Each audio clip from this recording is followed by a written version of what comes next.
once it's started. Okay.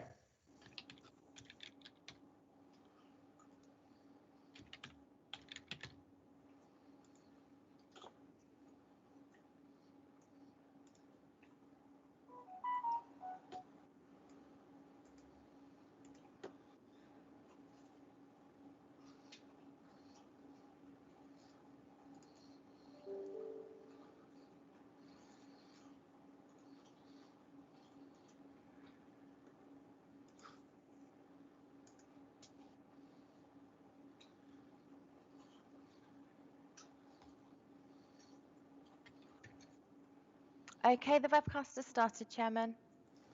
Thank you, Katie. So welcome to everybody for this regulatory meeting. I think it's ironic, isn't it, that I think the agenda we've got today is the longest I've ever had since I was on the County Council. So it's going to be interesting to see how we deal with it. Apparently, with it being webcast live on YouTube via the County Council website, so it's available for future viewing if you think it's worth viewing. We've already had the names of the members who are here today. Can I just remind you all that you must be in attendance for every item, and if by any chance you do leave an item, you should not vote. So just to remind you of that. The next thing, I don't know whether it's been mentioned that all decisions we make today will be by a roll call. Members will be asked individually whether they abstain, voting for or against the recommendation, and Katie will deal with that. And then she will tell the result, and then we'll move on to the next item. Can I also remind you to be muted unless you are called to speak? Okay, so moving on to the agenda itself. The first item on the agenda today is apologies. I believe we've got two apologies. That question, is Councillor Dibbs there? His name.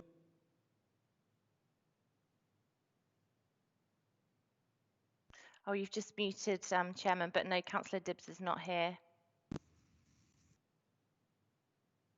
Right, am I okay again? Yes, we can hear you now. Okay, fine. So Councillor Dibbs is not here.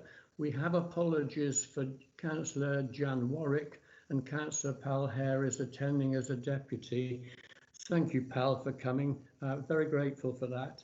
And Councillor Gary Hughes has other business today, so he is not attending either. Moving on, declarations of interest. We normally disclose any declarations that we may have when we get to the item. I don't suppose there's anything you want to disclose now. So I'll move on to the minutes of the last meeting. Councillor Philpott did have a comment about the minutes with regard to item 7. He actually had an interest in item 7 and therefore did not vote on it, and he has asked that to be recorded. That's the only comment I have received. Do members have any other comments on the minutes, or can I go forward to the next item? Taking that to mean no other comments, so I'll sign them in due course. Deputations. I think we know where the deputations are today. We've got 10, and they'll be dialed in at the appropriate time. Each deputy will have 6 minutes to speak, except for the 2 county councillors who will have 10 minutes to speak.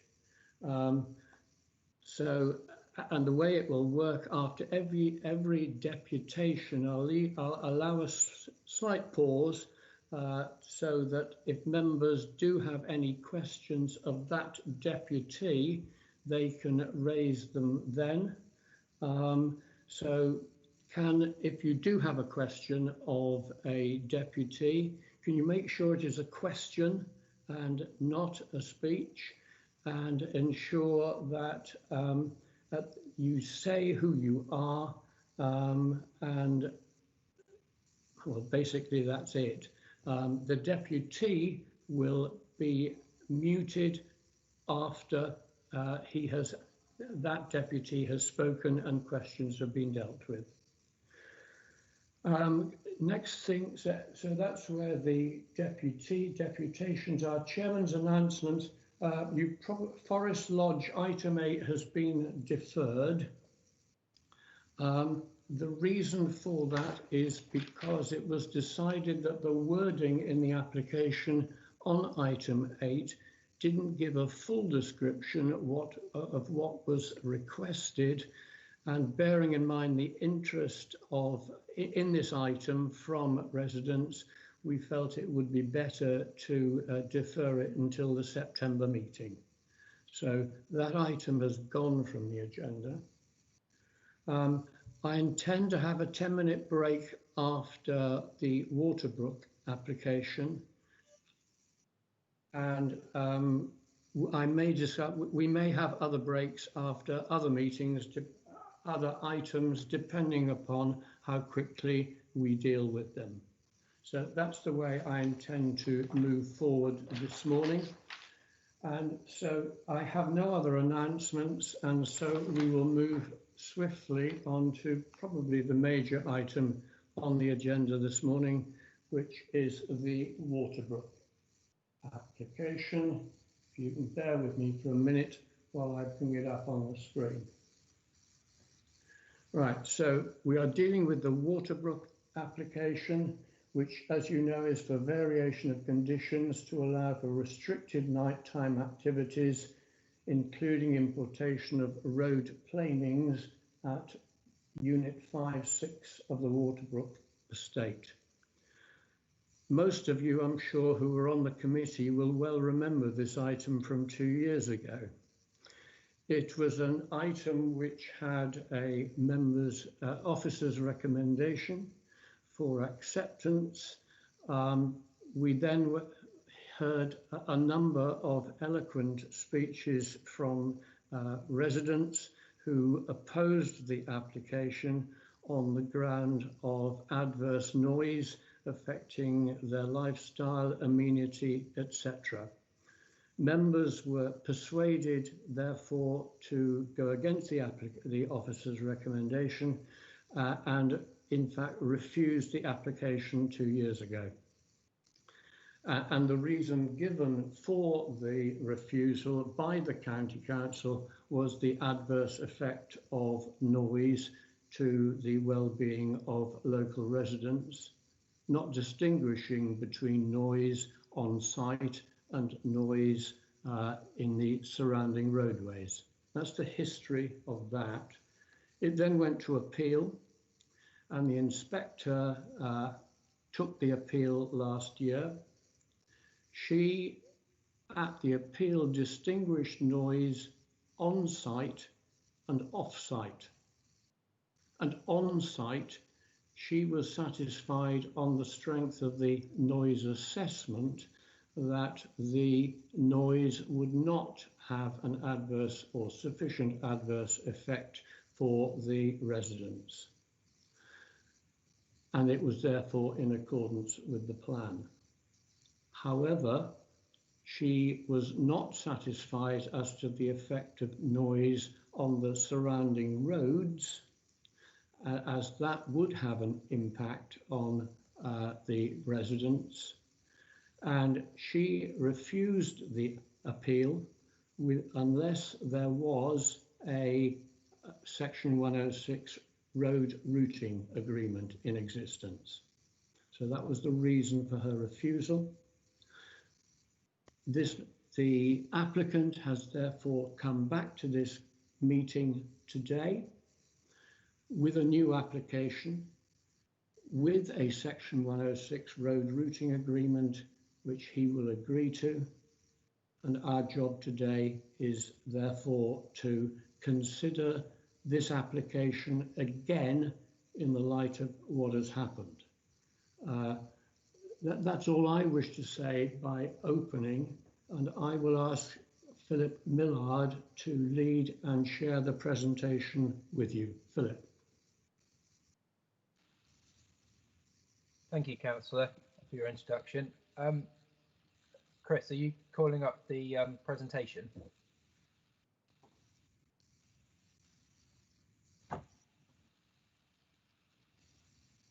Hello, can everyone hear me? Yeah. Okay. Lisa, I was aware that you were running the presentations centrally. No, it was at each officer to do it, so you just need to call it up your end and to open it your end and share it, so you're in control. Please bear with me, I'll be 2 minutes.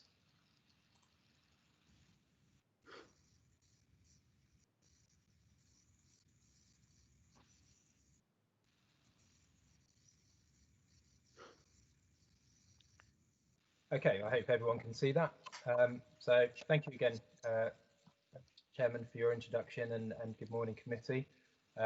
This item, as precise, is for a variation of 3 conditions to the current permission at Waterbrook Industrial Estate. Sorry, Chairman, I can't see the presentation.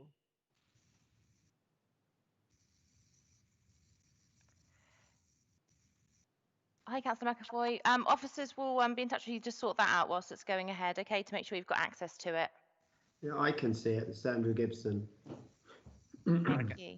I can see it. It's Roger Price. Sorry. Thanks. Carry on, Phil, and I'll get in touch with Councillor McAvoy. Okay, thank you. As the Chairman mentioned, there is some history of the committee with this application. The previous application, 006, that was refused by committee in July 2018. This was appealed by the applicant, and that appeal was dismissed by the Planning Inspectorate in 2019. The reason being that without a HGV routing agreement in place, the proposal would be harmful to the living conditions of neighbouring residents as a result of the vehicle noise for the nighttime activities. This application, abbreviated to 007, we're considering today, is the same application as that previously considered, but with the addition of an agreement to look into the addition of a legal agreement to restrict that routing for the nighttime HGV movements. As it's been a long time since we visited the site, and some members' familiarity will be distant due to the lockdown, I will go through and explain where the site is. You'll see on this plan, the site is located in Alton, which is on the A31, which is part of the Hampshire Minerals and Waste Strategic Road Network. Looking in at the site, you'll see the site delineated here with a red line on the plan in front of you. It is located adjacent to the A31, which runs up north to south across the map. On here is marked the proposed HGV routing for the legal agreement, which shows the most direct route to the A31. It travels from the A31 down Mill Lane and into Waterbrook Road and the industrial estate. The industrial estate covers these larger buildings here, and then there's surrounding residential areas on this edge of Alton. This map shows slight alteration to the previous one you see, with those areas delineated by colour.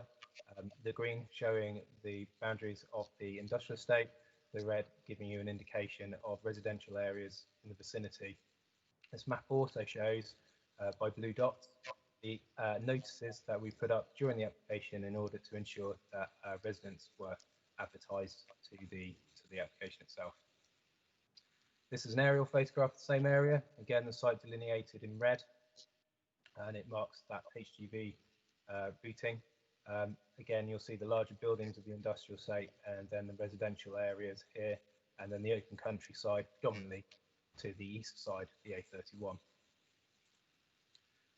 Some photos. The first photo here is looking from Mill Lane onto Waterbrook Road, so the entrance to the industrial estate.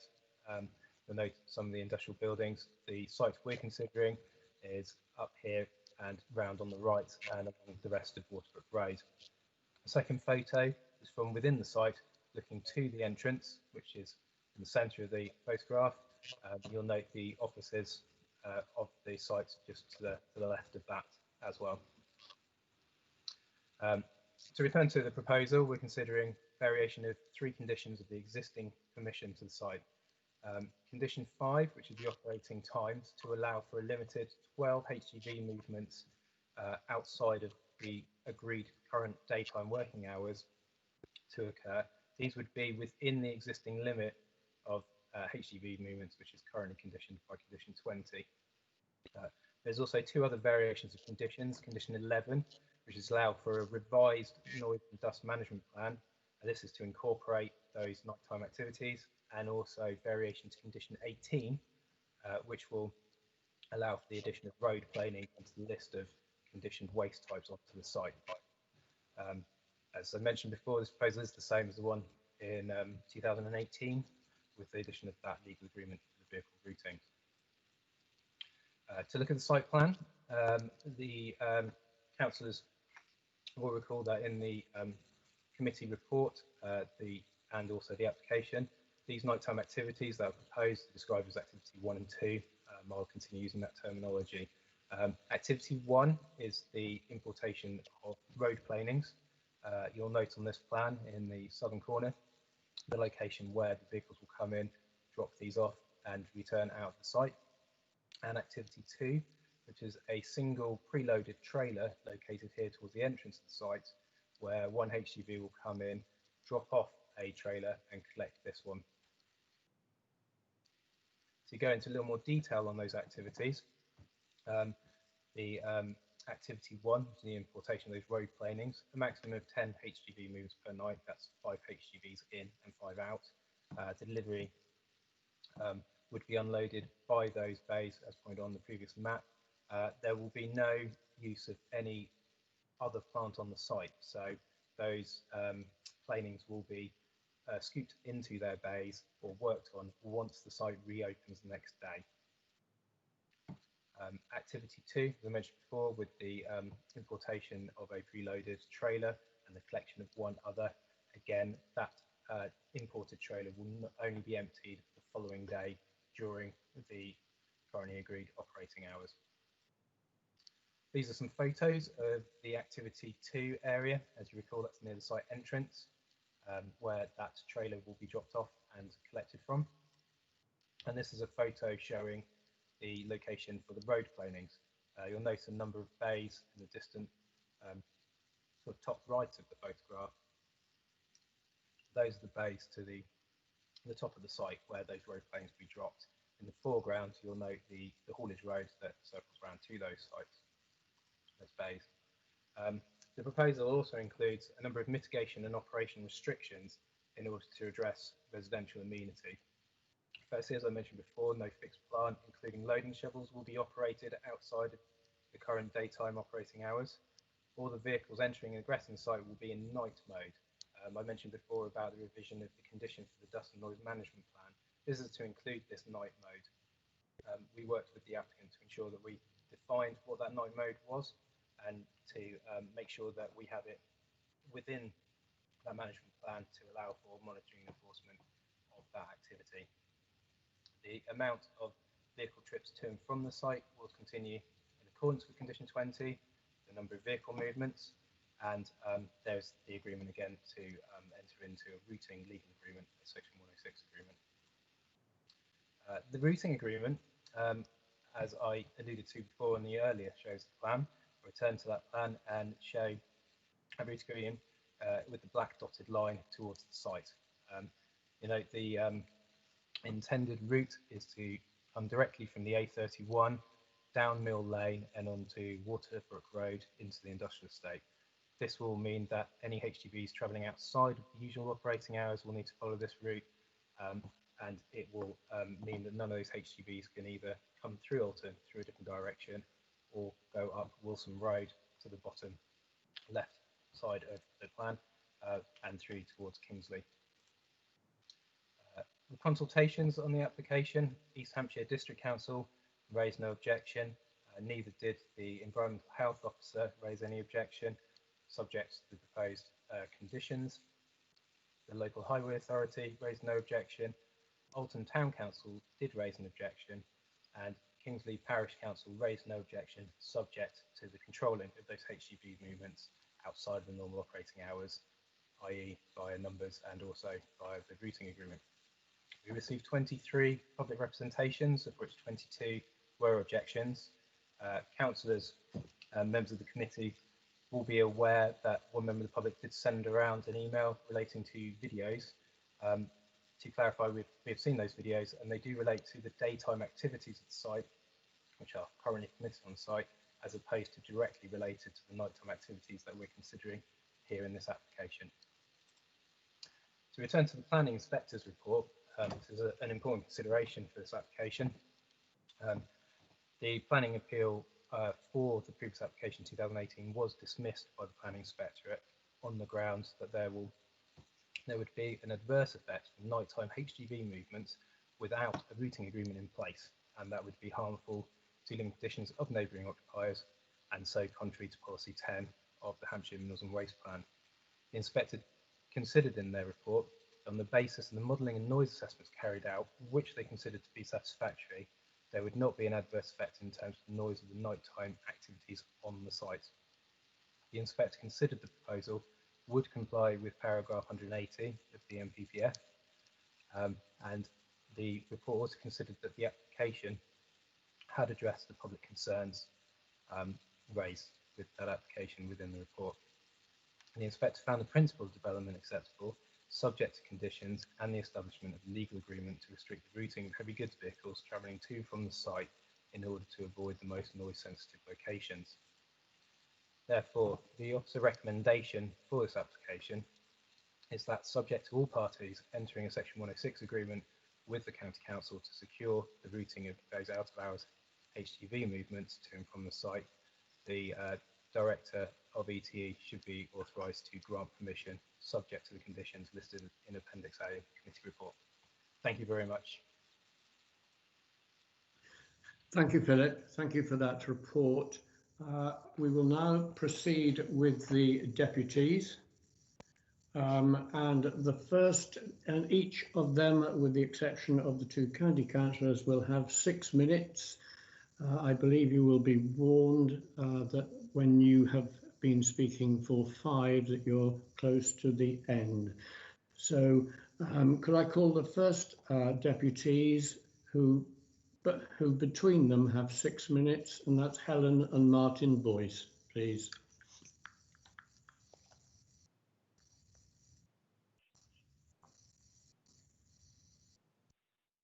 We've shown you videos of how loud the noise from the site is during the day. We couldn't send nighttime videos because there hasn't yet been any activity on site during the night, but it would be far, far worse in the dead of the night, especially the sudden loud noises when the trucks tip their loads out and then bang the tipper several times to ensure it empties fully. The thought of not being able to open my bedroom window on a hot summer's night due to the noise and dust from across the road is an awful thought. And we do hear the noise of the lorries on the A31, which we can hear. And as you saw on the map earlier, there are houses, and mine is one of them, which are really close to the A31. So it's an awful thought, but if this application is approved, then that is the reality we face. The noise from the site in the daytime is bad enough, like a concrete mixer being used in your next door neighbour's garden, interspersed with what sounds like wheelbarrow loads of rubble being dumped onto your neighbour's concrete patio, and then the metal barrow being banged a few times for good measure. But this happens every day. Should permission be granted for nighttime work, add the additional heavy goods vehicles on the A31, and I truly dread to think how this will impact on our sleep and our sanity. I don't believe that the noise assessments take into account the height that many of the local houses are above the road level. Many of the homes along Wilson Road sit on a hillside, so are much higher off the road. I understand that the noise assessment doesn't take this into account for their calculations. Therefore, for those of us who live in these houses on the hillside, the noise will be far greater than shown. The Hampshire Minerals and Waste Plan 2013 says that proposals to extend existing waste sites will only be supported where there is a good past performance of the existing operations. Past performance in this case has been really poor indeed. They have not stuck to the height restrictions of the soil heap. It is far higher than is allowed, and this has a knock-on impact on both the noise and the dust pollution. Yet the correct height is not enforced, and the soil heap continues to be far too high. Dust from the site has been a problem from the very start, with the waste recycling facility nearby, as well as with the businesses and residences in the area. Countless complaints have been made about the dust and noise, yet nothing seems to improve.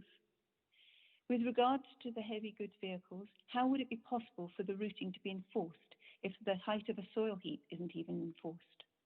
What assurances can we have that the agreed routing will be effectively enforced? Given all of the above, especially the applicant's poor track record for keeping to restrictions and conditions, if the council does decide to approve the application, please could they do so for a 6-month probation period only? Could that probation period include keeping weekends free of nighttime activity? Please do not deprive us of our sleep at night. Without a good night's sleep, it is hard to function and makes for an exhausting existence. Thank you.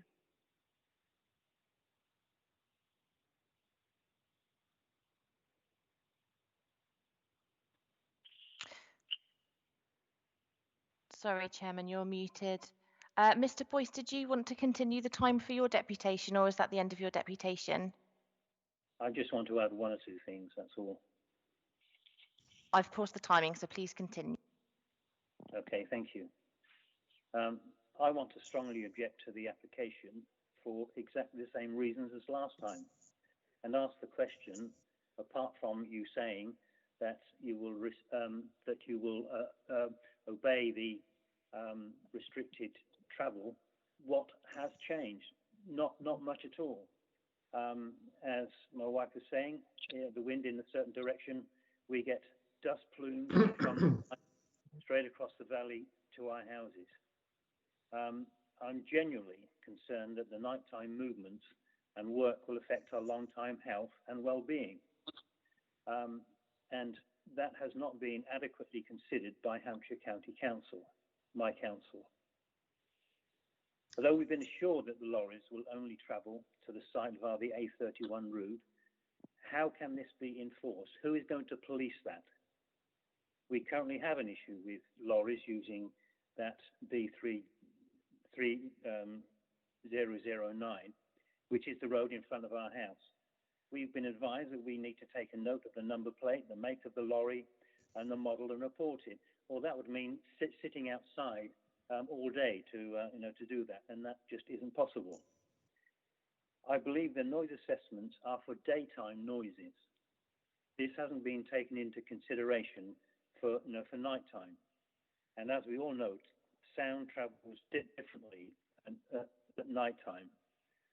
The noise during the day can at times be really intrusive, and I dread to think what it would sound like at night. You're saying that you'd only come in to deliver the planings. Well, are you going to deliver that and unload that silently? Impossible. The application has already been refused by the Sorry to interrupt, that's 1 minute left. The application has already been refused by the Hampshire County Council Planning Committee. The circumstances have not changed. The facts have not really changed. So surely the outcome should not change either. And that is a refusal. Thank you. So I will move on to the second deputy. And we've got Councillor Philpott. Sorry, Chairman. Okay. Councillor Philpott. Sorry, Chairman, there's something of a delay in striking these buttons, so you just need a couple more seconds. I'm sorry about that. Just can I just ask the deputies how many complaints they've made to the Hampshire County Council over the period of time? Let's say, for example, since the last time we debated this 2 years ago in July 2018, how many times have they actually made a complaint about noise? And what was the outcome of the complaints that they made? Thank you. Hi. We have made several complaints, but there's a real ambiguity as to who we complain to. So sometimes we end up complaining to one place and they pass us to the next place, and then they pass us to the environmental health. So we're never quite sure who we should be complaining to, but myself, along with a lot of other neighbours, we do complain. The latest route for our complaints, we've been told, is to the Environmental Health Agency. and we ring them up and we complain to them. But they don't all our complaints aren't to the same place because we are often transferred to other people, other places. I don't think you're going to get a specific answer as to how many complaints, Councillor Philpott. So can you, are you satisfied with that answer? Yes, of course, Chairman, I'm satisfied with the answer. It's just unfortunate that we haven't got some sort of record of the complaints, the date they took place and the time of the days, that kind of thing. Thank you. Okay. Understand. Can we move on to the second deputy, Nick Weeks, please?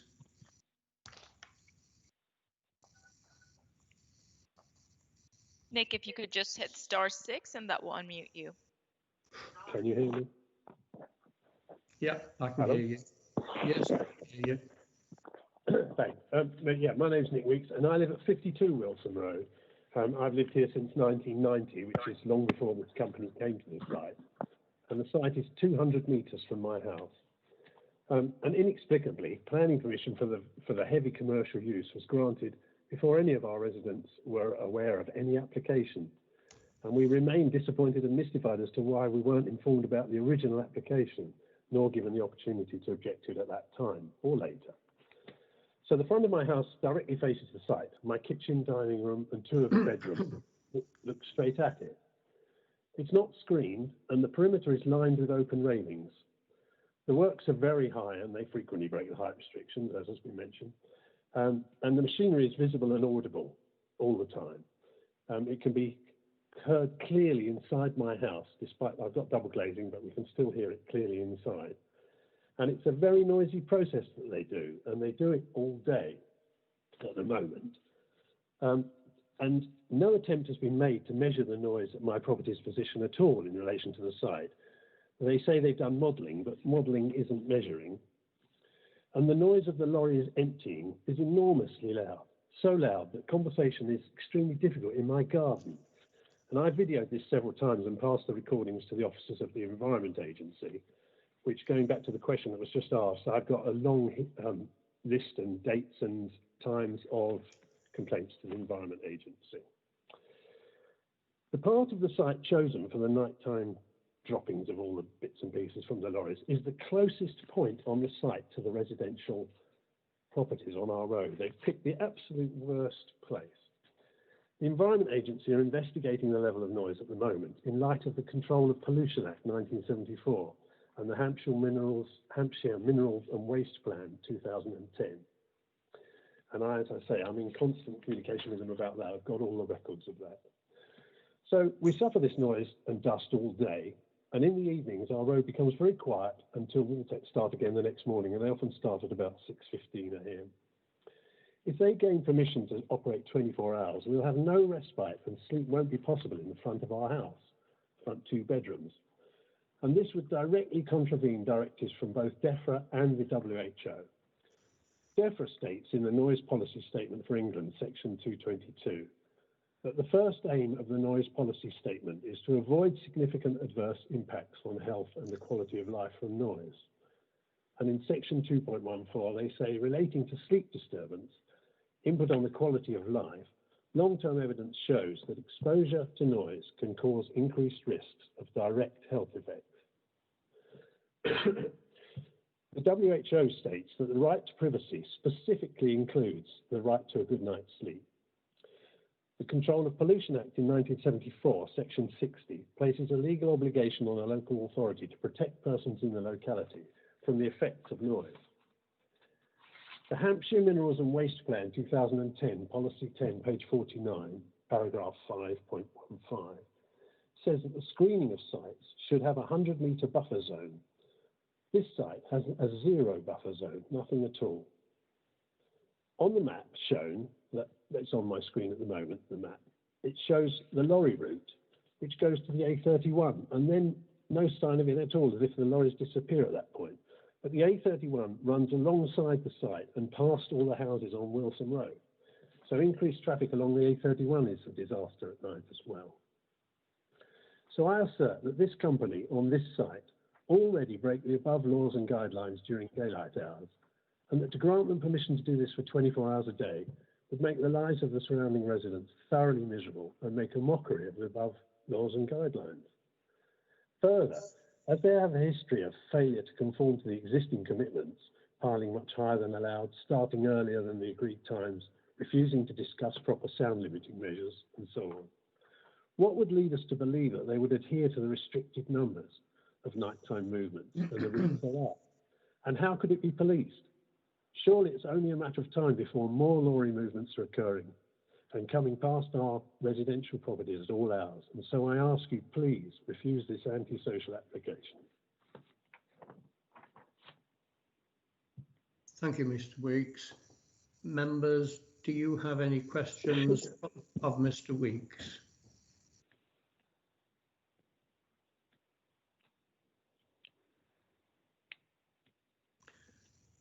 I'm assuming there are none, and therefore we'll move on to the third deputy. That's Rachel Palmer, who is another local resident. Rachel. Rachel, you'll just need to hit *6 to unmute yourself on your phone.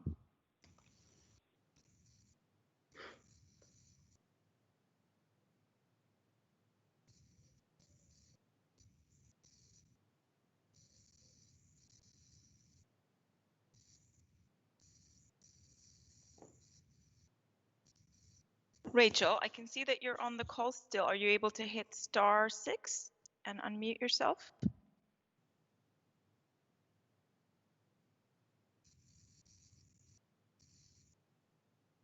Chairman, we're not getting a response. I don't know if you want to move on to the next person. I'll move on to the next. We can come back to Rachel. Thank you. Later. The next one is Peter White, another local resident. Please.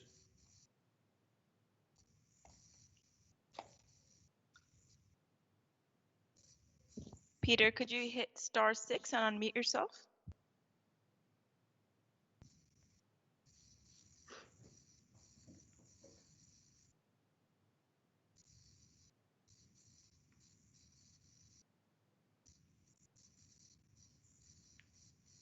Chairman, I don't know if this is a technical issue.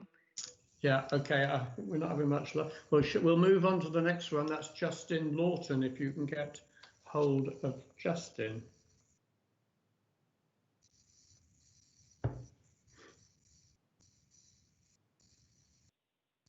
Yep, Justin, are you able to confirm that you can speak, just so the members can hear?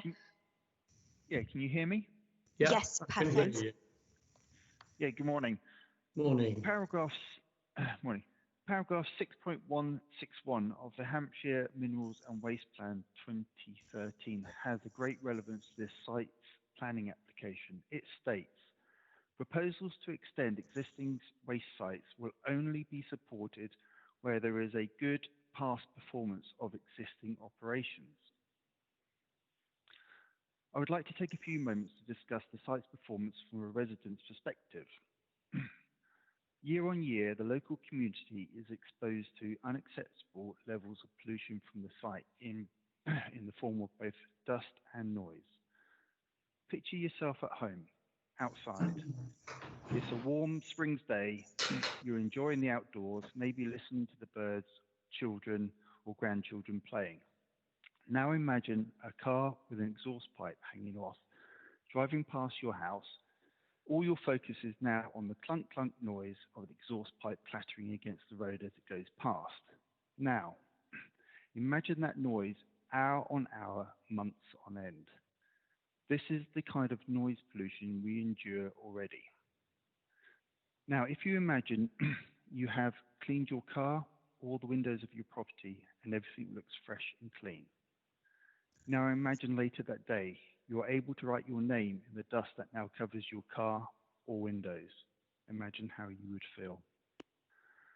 This is the kind of dust pollution we endure day in, day out, year after year from the site. I have lost count of the number of times I've called the Environment Agency to complain over the years. This year, I took some time off work during lockdown to do some painting out the front of the house. By mid-morning, all I could taste was gritty dust, By lunchtime, I could not continue. The dust pollution from the site had started to trigger my asthma, and I had to retreat inside. It is a luxury for us to be able to open our window. The dust pollution from the site gets everywhere. Year in, year out, nothing changes. The site owners don't care. This is a public health hazard. This year, I work in the early hours of the morning with the sound of heavy machinery. I discovered a JCB was actively working on the site, dumping soil outside of the agreed working hours, near to the location where the proposed dump site for the road planings will be. This was also reported to the Environment Agency as more evidence of poor working practices. Properties along Wilson Road are elevated. My house, if it was a flat, would be on the 4th floor. Bedrooms be on the 4th floor, excuse me, to give you an idea of how high up we are. Most of us are in direct line of sight of the site, which is situated in the valley. Noise travels a long way, especially noise from the site. Noise assessment along Wilson Road was taken at street level 10 meters more below the bedroom height, and the noise would have been shielded from Meager Park across the road. We do not have anything shielding us from the noise. Therefore, the noise assessment, in my view, is seriously flawed, and judgments based on the results would be potentially inaccurate. Properties along Wilson Road are closest to where the HGVs would potentially be dumping tons of road planings during the night. Just a thought, if the owners had any consideration for the surrounding community, surely they wouldn't have designated the dumping site to be so close to the residents, right? There's plenty of space at the back of the site, furthest away from residents' homes, just another example of disregard for the surrounding community. Imagine being woken in the middle of the night by multiple loud bangs, almost like gunshot fire. Your anxiety levels would rise. Think about how long it would take you to get back to sleep again. Imagine that happening 5 times during the night, potentially every night for the rest of your days. This is what we are facing if this application was approved. If I refer you back to the start of my deposition and to the paragraph 6.161 of the Hampshire Mineral Waste Plan, proposals to extend existing waste sites will only be supported if there is a good past performance of existing operations. I see absolutely no evidence that this site has a good past performance, only very poor. On the basis and in line with the Hampshire Mineral Waste Guidance, I urge the committee members to vote against this planning application. Thank you. Thank you, Mr. Lawton, for that. Members, do you have any questions as to clarification of Mr. Lawton? Got Councillor Philpott. Yes, sorry, Chairman, it's me again. Hello. Mr. Lawton, are you able to hear me okay? Yes, I can. Okay. Hello. Mr. Lawton, you mentioned 3 things in your deputation there. One was the saying that the performance of the site. The other one was about the constant noise, and the third one is about your asthma being triggered by the dust. Now, yes. You've said you lost count of the number of complaints that you've made.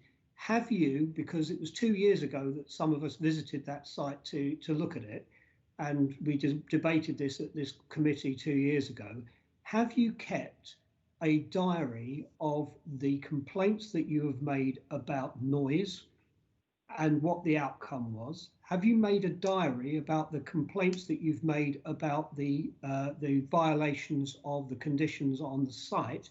And do you have any kind of medical evidence to back up your assertion that your asthma has been triggered? So did you go to your GP, for example, about that? Do you have any evidence that you can show us? Because evidence would be very useful. No. On the first points of creating a diary, none of the agencies or council officials have suggested that we make a diary record of this. I would have hoped that making a electronic or telephone conversation with these agencies, that these kind of things would be recorded and logged against the site as being the record. As to going to the doctors, we're in the middle of a pandemic when this happened, and going to the doctors was not an option. I have Ventolin inhalers that I take to deal with this, so I wouldn't, otherwise I'd be going to the doctors every week on this basis, and all they would advise me to do is take Ventolin, which I do. That's the best I can answer that, I'm afraid. Councillor Philpott, do you accept that answer? Sorry, thank you, Chairman. Yes, that's fine. Thank you. Fine, thank you for that. Do we have either Rachel Palmer or Peter White now on the line? Oh. Yes, I'm on the line. Rachel Palmer, sorry about that. Chairman, Right. I think Councillor Carter wanted to speak or ask a question. Sorry, Deputy. okay. Councillor Carter, is this a question to Mr. Lawton? Mr. Lawton, yes. Are you still there, Mr. Lawton? Yes, I'm here. Yes. Can you hear me? Yes, indeed, I can. I listened to my colleague's question and your reply, and I obviously heard your representation about dust and noise. Can you tell me, is there a residents liaison panel, and have you been able to make any representation to the company? There's no representation from the residents. We have a residents association, but there's no direct communication with the company, as everything we've been instructed to do is either by the Environment Agency or the councils. So there's been no dialogue with the company, and nothing has improved over the last 2 years. Well, the only dialogue should have been through the official agencies that should control the site. I understand that there's been conversations with them, but nothing changes. Absolutely nothing changes. Year in, year out, we complain about the same things, and the site continues doing exactly what they do. Extremely poor performance. I understand. Thank you for your answer. Thank you. Thank you. Thank you, Councillor Carter. Are you happy with that answer? Okay.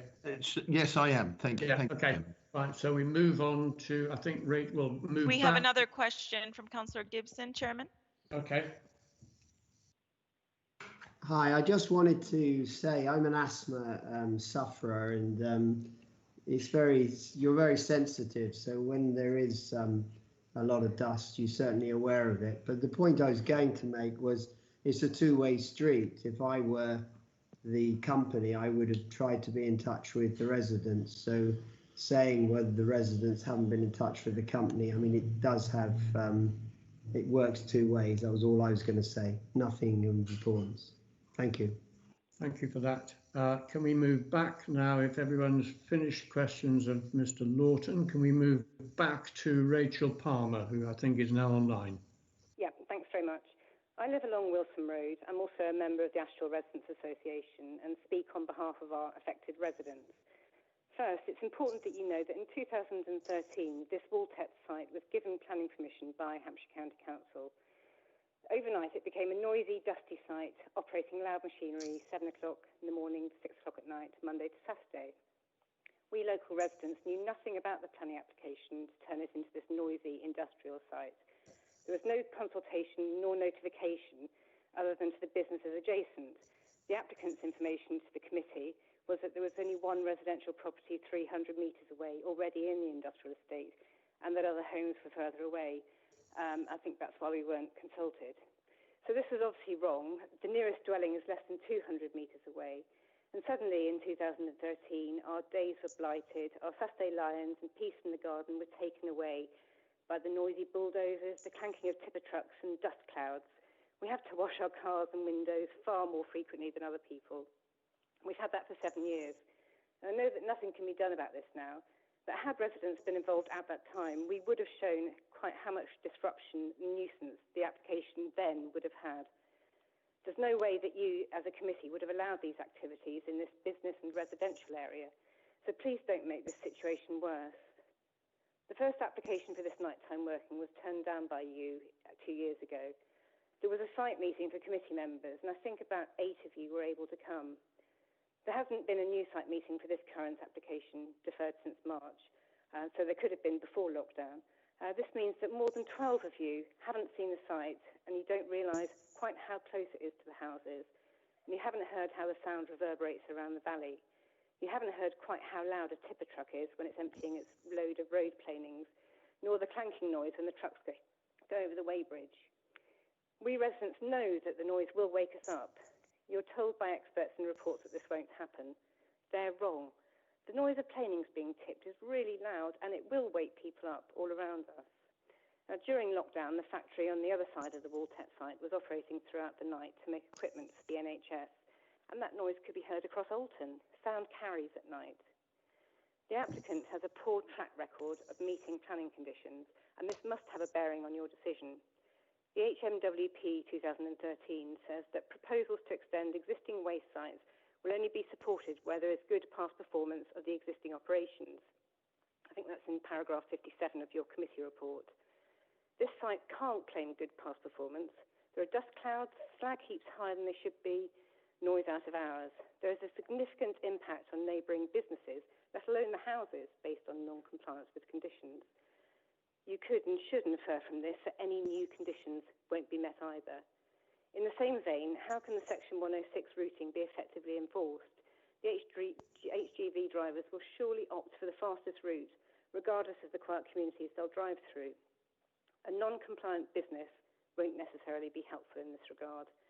Another thing to note is that in paragraph 47 of the National Waste Planning Practice Guidance, I think that's on paragraph 64 of Mr. Millard's report to you, you mustn't assume that because this planing recycling facility is here in Alton already, that it's appropriate to add to these facilities.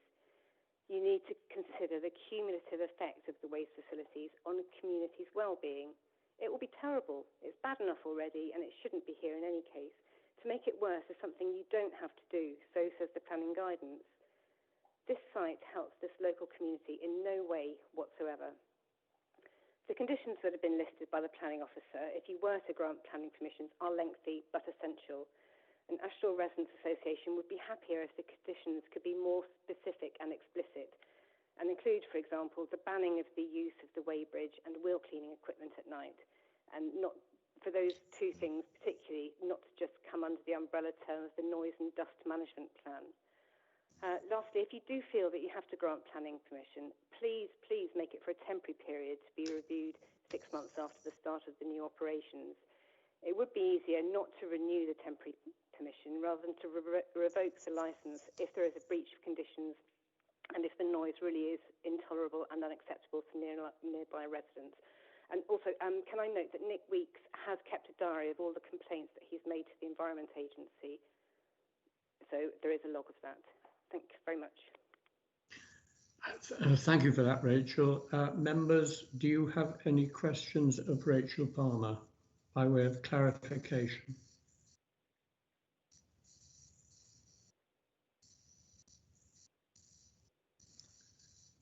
I'm taking that to be a no. Is Peter White now online? Chairman, I'm just going to dial in Peter White on an alternative number. If you All right, okay. Bear with me one moment, thank you.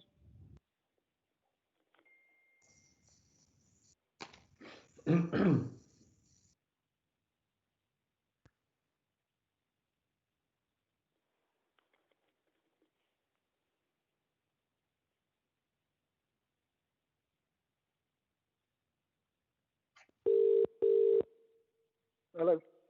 Hello, is that Peter? Yeah, speaking. Just to confirm you're in the meeting now. Brilliant, thank you. Good morning, and sorry about that slight technical problem. Thanks for the opportunity to speak again before you this morning. By brief introduction, I'm a local resident. I live with my young family in an elevated position above Wilson Road, overlooking the section of the applicant's site where it's proposed that the actual tipping of the gravel will occur. Firstly, to say that I will try not to reiterate some of the points that my co-residents have made, but I fully endorse and recognise all of them. I stand by the comments that I made in my letter objecting to this application originally and also in person at the last regulatory hearing. My view remains that the applicant's noise assessment is fundamentally flawed in its construction, meaning that the conclusions that it comes to, that the noise of tipping gravel for 20 seconds at night will be lost in the background noise of the area, is fundamentally wrong. As you're no doubt aware, that a noise assessment is a mathematical model that you use when you need to predict an outcome when the true impact of something can't be evident. Many of you will, I hope, will have heard the audio from the videos that I circulated prior to this meeting.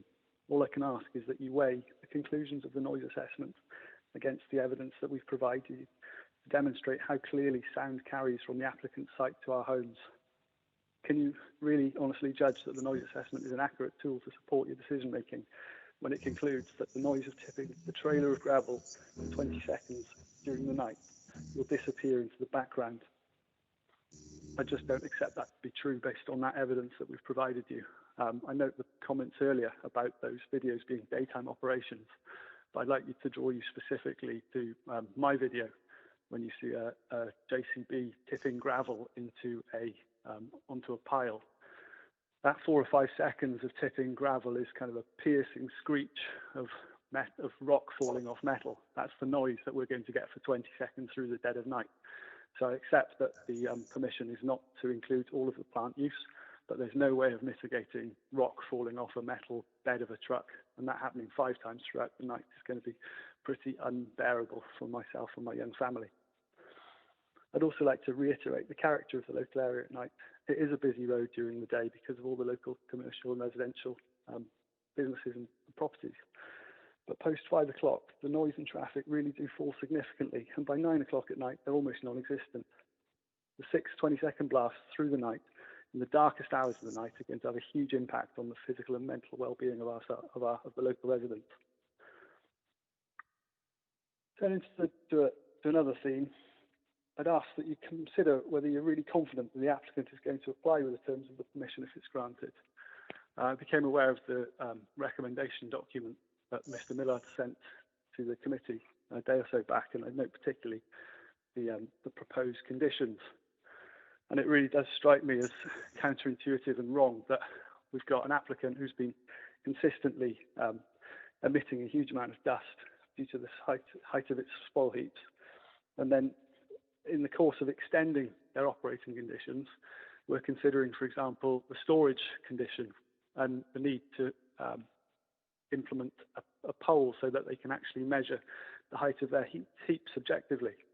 And I put it to you, if this was a reasonable applicant and a reasonable operator of a site, that kind of infrastructure would already be on the site. It wouldn't be a necessary thing to try and add at the point of actually extending their ability to operate through the night in such a through the most unsociable part of the night. It just doesn't make sense that we would reward them by extending their ability to do their business. Councillors, granting this application will have a huge impact on my young family. I'd ask you to put yourselves in our shoes as you make your decision and consider whether you'd be prepared to live with this site operating through the night in the manner sought. I really do urge you to stand by your original decision and to find a way to reject this application once more. Notwithstanding my comments, though, if you are for any reason minded to grant it, I'd echo the necessity of granting it only as a temporary permission. I'd ask that that temporary permission doesn't come into effect until the screening condition has fully matured, so that we have some chance of some respite. And I'd also ask you that the temporary permission recognises or has some way of checking that the applicant has actually tried to operate during that temporary permission, because it strikes me that there's no reason to stop the applicant sitting on a temporary permission for 6 months and then moving to a sort of formal permission on the basis that there's been no complaints. But if they don't operate during that period, then there won't be complaints. I hope that makes sense, and that's all I've got to offer. Thank you for that. Members, do you have any questions of this deputy?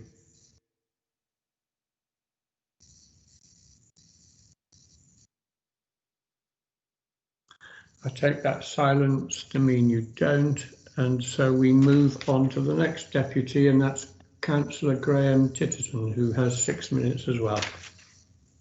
Graham.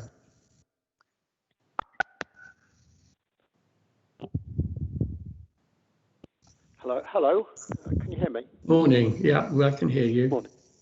Thank you, Chairman. Yes, I'm the chair of the Alton Town Council Planning and Transport Committee, and I speak on behalf of that committee. We considered this application earlier this year, and our opinion was that we are very unhappy about the proposed changes to the conditions imposed on the operators of the waste disposal site. The main concerns of the committee relate to the noise and the light emanating from nighttime operation. The report that you have before you describes the site as being on an industrial estate. It is true that this particular site is on the industrial estate, but it is very close to several residential properties. Wilson Road is just over 200 metres from the site. The Ashdale Road estate is just beyond that. The unloading site for the road planings is the closest point within the compound to these homes. The elevation of these houses has not been reflected in the positioning of the noise sensors that were used to gather evidence to support this application. So for that reason, we reject the validity of the noise readings that are part of the application. You were told that the vehicles will circulate in, so we were told that the vehicles will circulate in night mode, that is with no fixed lighting or audible vehicle reversing alarms will be used. We question the sustainability of this process. It sounds like a health and safety incident waiting to happen. Screening the site with trees might block some light pollution in summer, but it will not help in winter, and it certainly won't block the noise. The application says that the road surfacing takes place in short, intensive work programs. However, since this site will serve many such operations, we have to assume that the site will be in operation on a pretty regular basis on most nights. There have been numerous previous concerns that we have already heard of from other deputies that the operator has failed to comply with existing planning permissions with regard to stockpile height, light pollution and air quality. Paragraph 6.161 of the Hampshire Mineral Waste Planning Document 2013 states that proposals to extend existing waste sites will only be supported when there is a good past performance of the existing operations. The applicant has failed that test. So that is our deputation to you this morning. Thank you for that. Members, do you have any questions of Councillor Titterton? Chairman, we have Councillor Philpott and then Councillor Quantrill with questions. Right. Councillor Philpott. Yes, thank you, Chairman. Councillor Titterton, can I just ask you about that? When did your committee, first off, when did your committee debate the issue and come to the conclusions relating to the potential adverse impact that you considered as from noise and nighttime working? And what evidence did you have before your committee in terms of noise measurements and dates and times of incidents? You've also mentioned, as other deputies have, about past performance at the site, saying that they failed the test as far as you're concerned of past performance. So your committee clearly did some work on that. Are you able to share with us any of the data that your committee had relating to any of the incidents in terms of noise measurements and dates and times of violations? Right, thank you. Our deliberations on this would be at the beginning of this current year, because we studied the matter in relation to the applicant, which was withdrawn as a result of the COVID-19 outbreak just in March. So it was just before that when we discussed it. It was early 2020. I don't have further data. We were working on deputations and representations that were made to us by residents of the area. Thank you for that. Councillor Philpott, are you happy with that answer? Well, so just for clarification, you didn't do your own measurements as a committee or as a town council. You relied on the deputies, the sort of people we've heard from today. Yes, that is correct. Thank you for that. Chairman. Are there any other questions of Councillor Titterton? Councillor Quantrill. Councillor Graham, did your committee papers include the inspector's decision? And did you note the distinction between the vehicle movements and the site operations which the inspector made? Yes, we did. We were aware of the inspector's judgment on this, and yes, but our feeling was that the well, we basically have a difference of opinion with the inspector regarding the on-site noise. We consider that the on-site noise is unacceptable and deleterious to the well-being of residents, and that still stands irrespective of routing considerations of vehicles outside the site. Councillor Quantrill, are you satisfied with it? Is that a clear answer to your question? Yes, thank you, Chairman. Thank you for that then.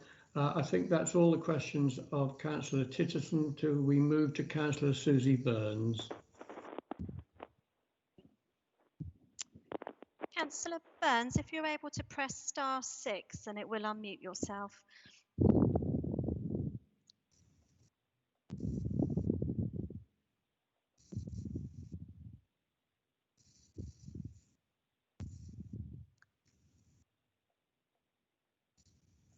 Chairman, we seem to have some problems with Councillor Burns. Shall we come back to her? Okay. Then we move on to County Councillor Mark Kemp-G, please. Thank you, Chairman, and good morning, members of the committee. Thank you for allowing me to deputise this morning. Chairman, as you know, I represent the Alton Rural Division, which consists of the 16 parishes around Alton, and 2 of those parishes are Weldham and Kingsley on the B3006. If I may draw the committee's attention to Appendix F, which is the routing map. Clearly, the villages I represent, on the face of it, are relieved to see this routing proposed. Therefore, without these nighttime movements using the B3004 as it extends into the countryside. I assume that this routing map will cover both movements in and out, 5 movements in and 5 movements out. I've also looked, Chairman, to look at the terms of the Section 106 agreement, which is proposed to give validity to the routing map. At this moment in time, as far as I can make out, it's only a heads of agreement, so the specifics of the Section 106 are not in front of us, and that may be because clearly planning permission for this extension to nighttime using has not been granted as yet. However, there's a certain merit in looking at a temporary arrangement, I feel, to make sure that the Section 106, if you grant permission, is put into place appropriately. And obviously, arrangements must be made to make sure that it is enforced. It has been of concern to me to listen to the eloquent deputations in front of me this morning, and clearly a substantial empirical background to non-adherence to existing planning conditions on this site. So inevitably one is nervous about the application and enforcement of what is proposed here. So therefore it is with some force, I think, that one must argue that the committee should actually take into consideration how and where it is appropriate to make sure that these areas of concern are enforced going forward. Thank you, Chairman. Thank you, Councillor Kemp-G. Members, do you have any questions of Councillor Kemp-G?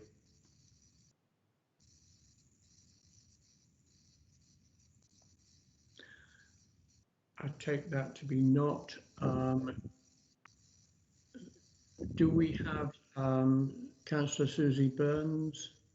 Chairman, I'm going to dial Councillor Susie Burns into the meeting again, if you don't mind. Okay, Just fine, yeah. bearing with me again, thank you.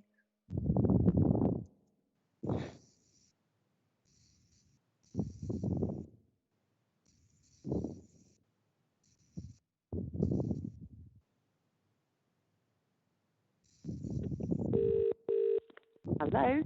Hello, is that Councillor Burns? It is, yes. You have Hello. connection. Lovely. Just to confirm, you're in the meeting now. Thank you. Thank you. Good So you can morning, start. committee. Morning. My name's Susie Burns and I'm the East Hants District Councillor for Ashdale Ward, the ward in which this application falls. I felt really compelled to speak to you all today about my deep concern about the implications on residents in the area and the broader area should this application be passed. I want you to start by thinking how you might consider how you would feel if, for as long as you can remember, you've slept undisturbed in your own home at night, and then ask you to consider how you might react if suddenly your peace at night time is shattered by loud movements of HGVs unloading heavy and noisy loads in the silence of the night.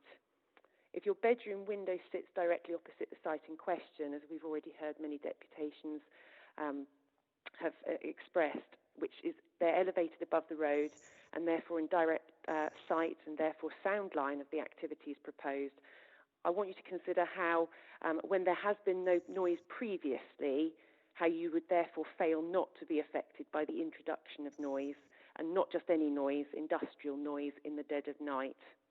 The noise assessments were deemed by the planning inspector herself to be at best conservative, and I feel the decision made here today could have really very far-reaching consequences for residents living in the vicinity, and in many ways including not just the quality of their sleep, but their overall well-being. And I'm concerned that those consequences may be even more far-reaching, having impacts on health services locally, education, and as I've said, the general well-being.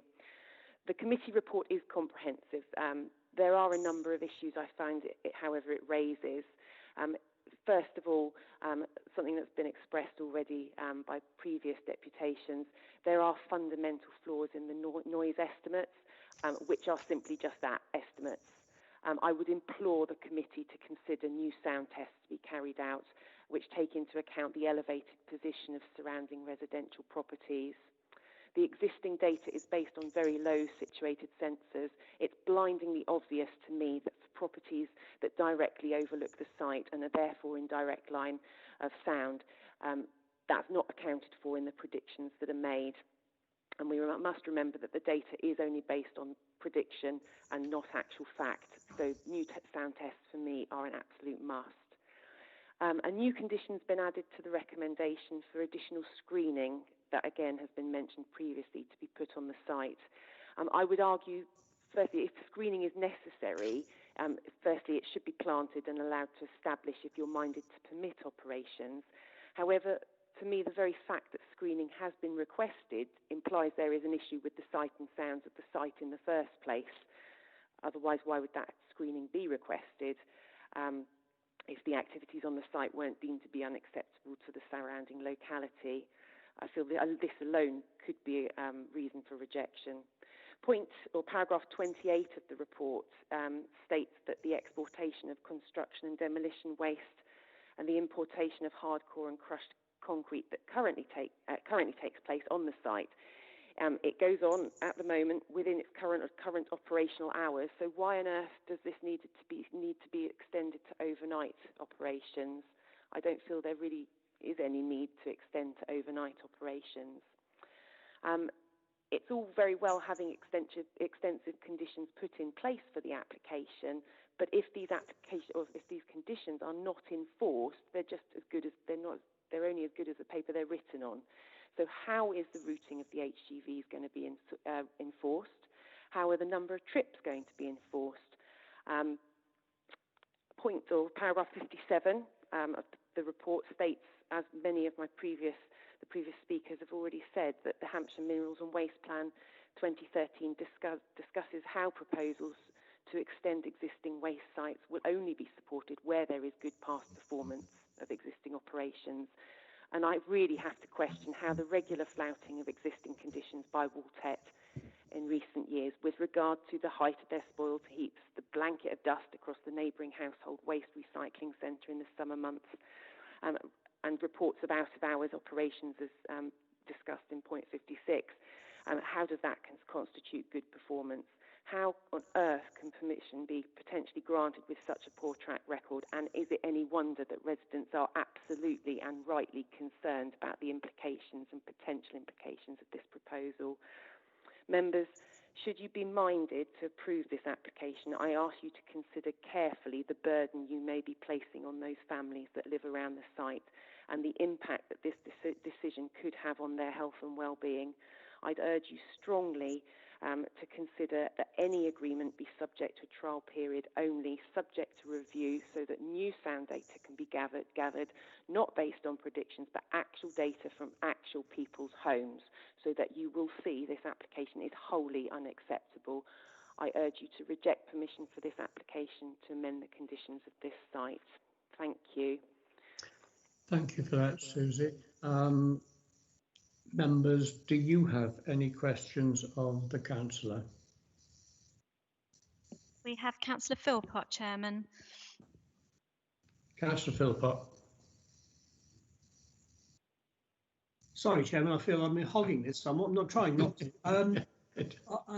Paragraph 95, Councillor Burns, of the report that we have before us mentions East Hants District Council's Environmental Health Officer raising no objection, and that it says that the Environmental Health Officer is, quote, satisfied that the noise assessments demonstrate the proposed development will not have a significant detrimental impact on nighttime health and amenity of local residents.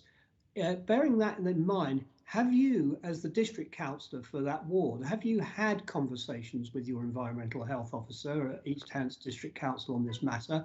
Have you recommended, for example, that noise measurements be taken at particular points, say, for example, at residents' properties at any time? If you have had those conversations and those measurements, are you able to tell us what the outcome of any of those discussions and measurements were, please? Absolutely. Yes, I have had a conversation with our officers at East Hampshire District Council with regard to the issues that you've just raised. The discussion was obviously not satisfactory from my point of view. I'm in disagreement with the fact they didn't register an objection, however, have previously in the previous applications. And it was felt, the officer stated that because their previous objection, it was deemed they couldn't put the same objection in again, and therefore the application was say no objection in this case. So there was no further discussion, as in there were no willingness to put in any additional tests or data in residential properties. That's your answer, Councillor. That's my answer. Thank you, Chairman. It is. So we now move on to County Councillor Andrew Joy, please. Good morning, Chairman and colleagues. Thank you for the opportunity to address you. Could I ask Councillor Philpott to, if I don't actually address that particular question and so on, to please ask it at the end. I will do my best not to forget. I will, Chairman, I'm going to treat the time allocated to me as a limit and not a target to the best of my ability. But I have a long history with this site and so on, and a long history with the regulatory committee itself.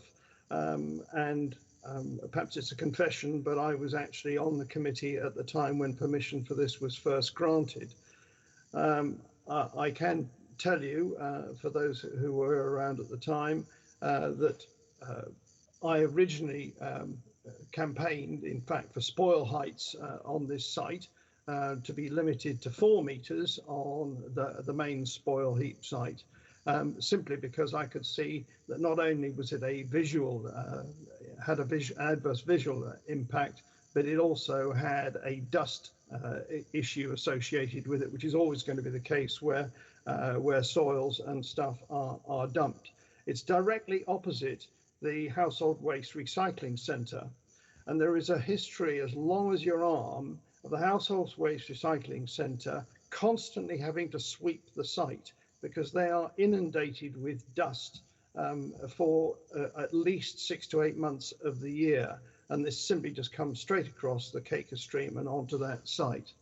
But if I could, without trying not to repeat much of which has been said by other deputies, may I say extremely eloquently and eruditely, that by way of the background, the noise issues here have been constant since it's been in operation, and you cannot drive past this site, whether it's on Wilson Road or even down Mill Lane, and not be aware of it. And if you drive past on the A31, well, you can actually see some of it, and you would hear it, of course, if your windows are wound down.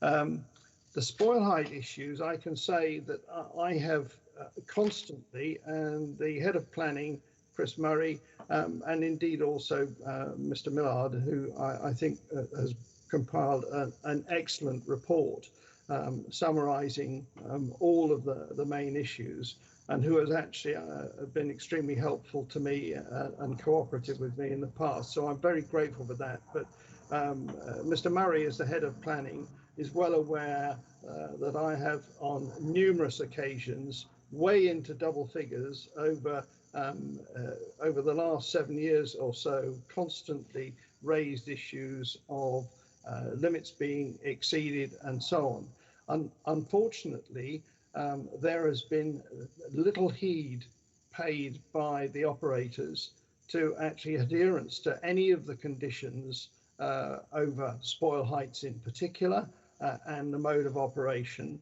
And quite clearly, there has been a problem of enforcement throughout.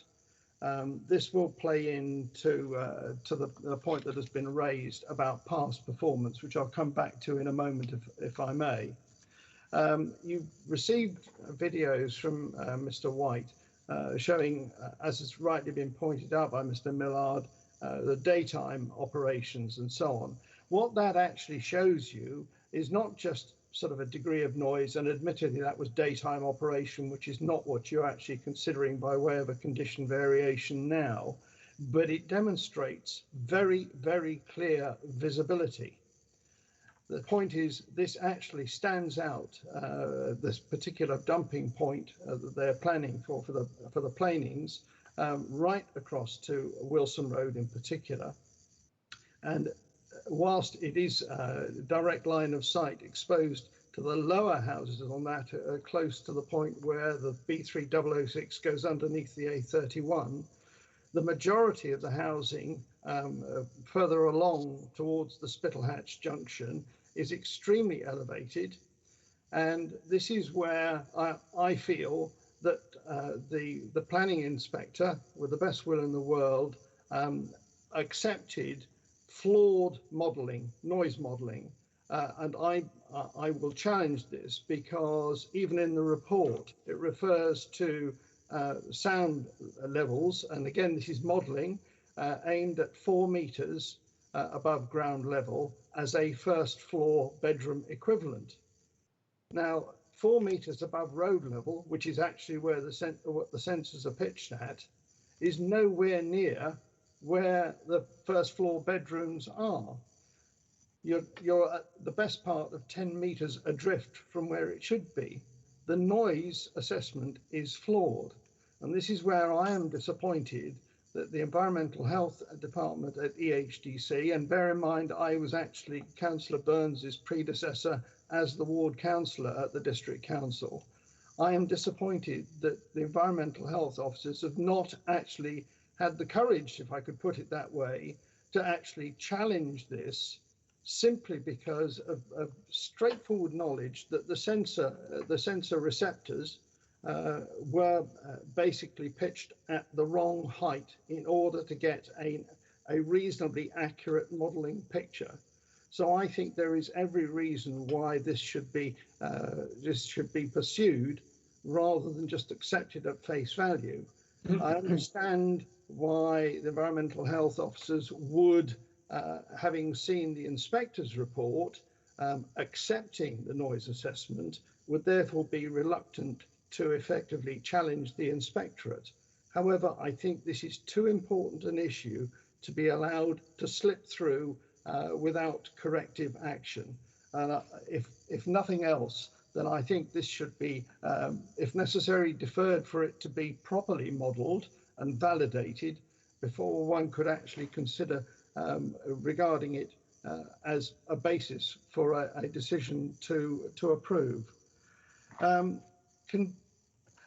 I don't want to go into too much of the detail of the report because I think it's been very adequately covered so far, but the reference that Councillor Kempji made to the routing agreement, the fact that there are only heads of agreement, heads of terms and so on at the moment, this is sort of going down the same line almost as the appeal did, in that there isn't actually a detailed routing agreement and the means of enforcing it in front of you. I have not seen anything. There is no further substance. And I still think that that should have been in place, before this committee sat.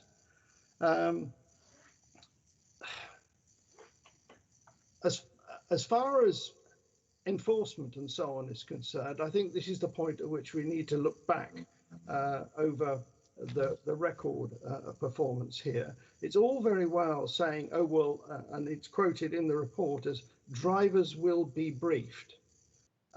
There's no amount of briefing to drivers which actually ensures that rules or directions will actually be implemented and obeyed to the letter. This would need to be, and that's on the assumption that, of course, we don't have a noise issue. I have no confidence that this actually can be relied upon. We're told that there are trackers in the vehicles. Well, who is going to monitor those and what action is going to be taken if they're not adhered to?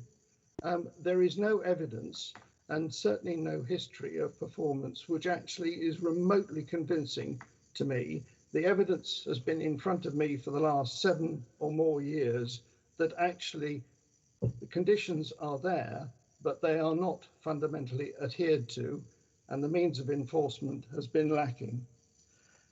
The application before you, in fact, is over 2 particular elements. One, obviously, is the drop-off and unloading of planings, but also there is this other element of 2 for drop-off and collection of a preloaded trailer.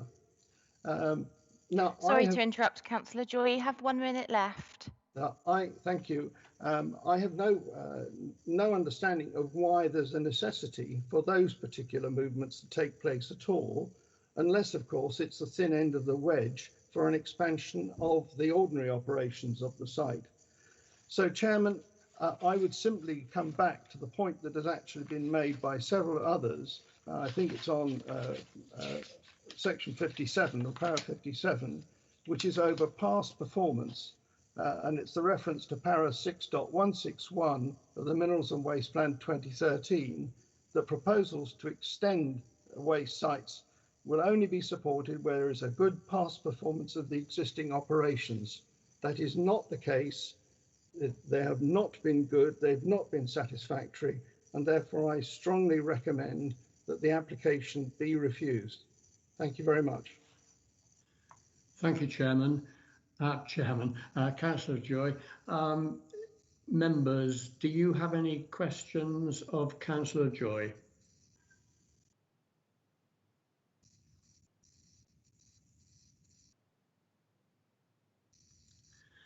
If there are no further questions of the deputies, can I remind deputies that you play no further part now in this meeting? Chairman, we just have 1 more deputation from the applicant.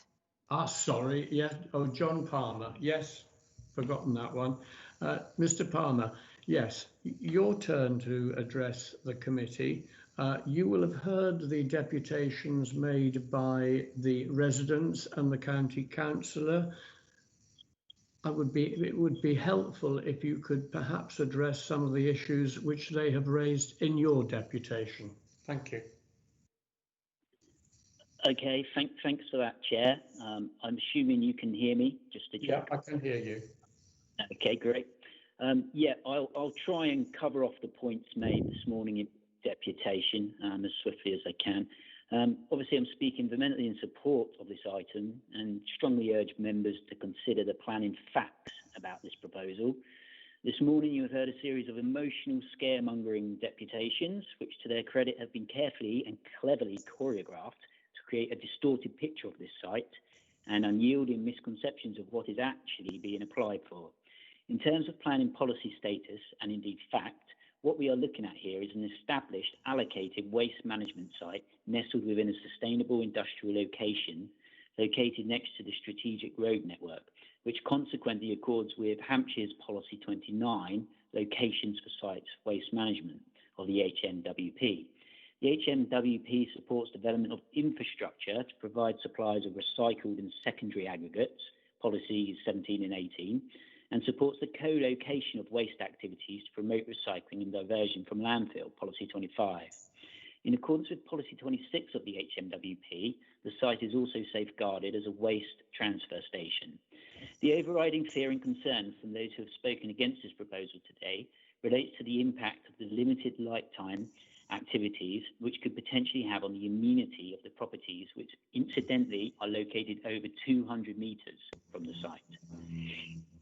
The juxtaposition of the site in relation to the surrounding businesses in the area, including Aggregate Industries' concrete batching plant and the HWRC, which was mentioned earlier, erroneously has plagued the applicant's reputation in the local area. Indeed, it seems that whenever there is an unusual noise heard from the industrial estate, the finger automatically gets pointed at the applicant. This is evident by recent accusations which have all been unfounded and dismissed, and I urge members that these matters should not in any way, shape or form cloud their judgment today. Instead, I positively urge members to consider the following 3 key points. Point 1, quantum and need for evening openings. It is imperative that members acknowledge that allowing a maximum of 6 HGV movements in and 6 HGV movements out per evening, Monday to Saturday only, will enable the applicant to exemplify their waste management business offerings within Hampshire. Members should be aware that road planing activities and contracts within the county happen in the evening when roads are closed from the general public. Having a facility located next to the strategic road network would enable road planings to be stored safely overnight as and when emergency road repairs and upgrades are taking place. It is also very important to note that road planing activities shall not take place every evening and strictly on a campaign basis as and when it's required. Point 2. Will there be an adverse noise impact arising from the nighttime activities? Quite frankly, no. Members will note that the local environmental health officer is not objecting to the application and found the SLR noise assessments which were prepared were satisfactory. This matter is discussed at length within the officer's report and indeed the inspector's decision, where the following key conclusions were drawn. 1. Both noise assessments for HGV movements to and from the site and the on-site activities are conservative. 2. The locations of the sensitive receptors locations for the on-site assessment were approved by the local environmental health officer. 3. The model used for the noise assessment, Cabinet A, is a recognised industry standard. 4. It take account of local topography and weather conditions, including wind direction. 5. The results of the noise surveys undertaken are shown to have a low impact, which consequently equates to no observed effect on health or quality of life as a result of this proposal.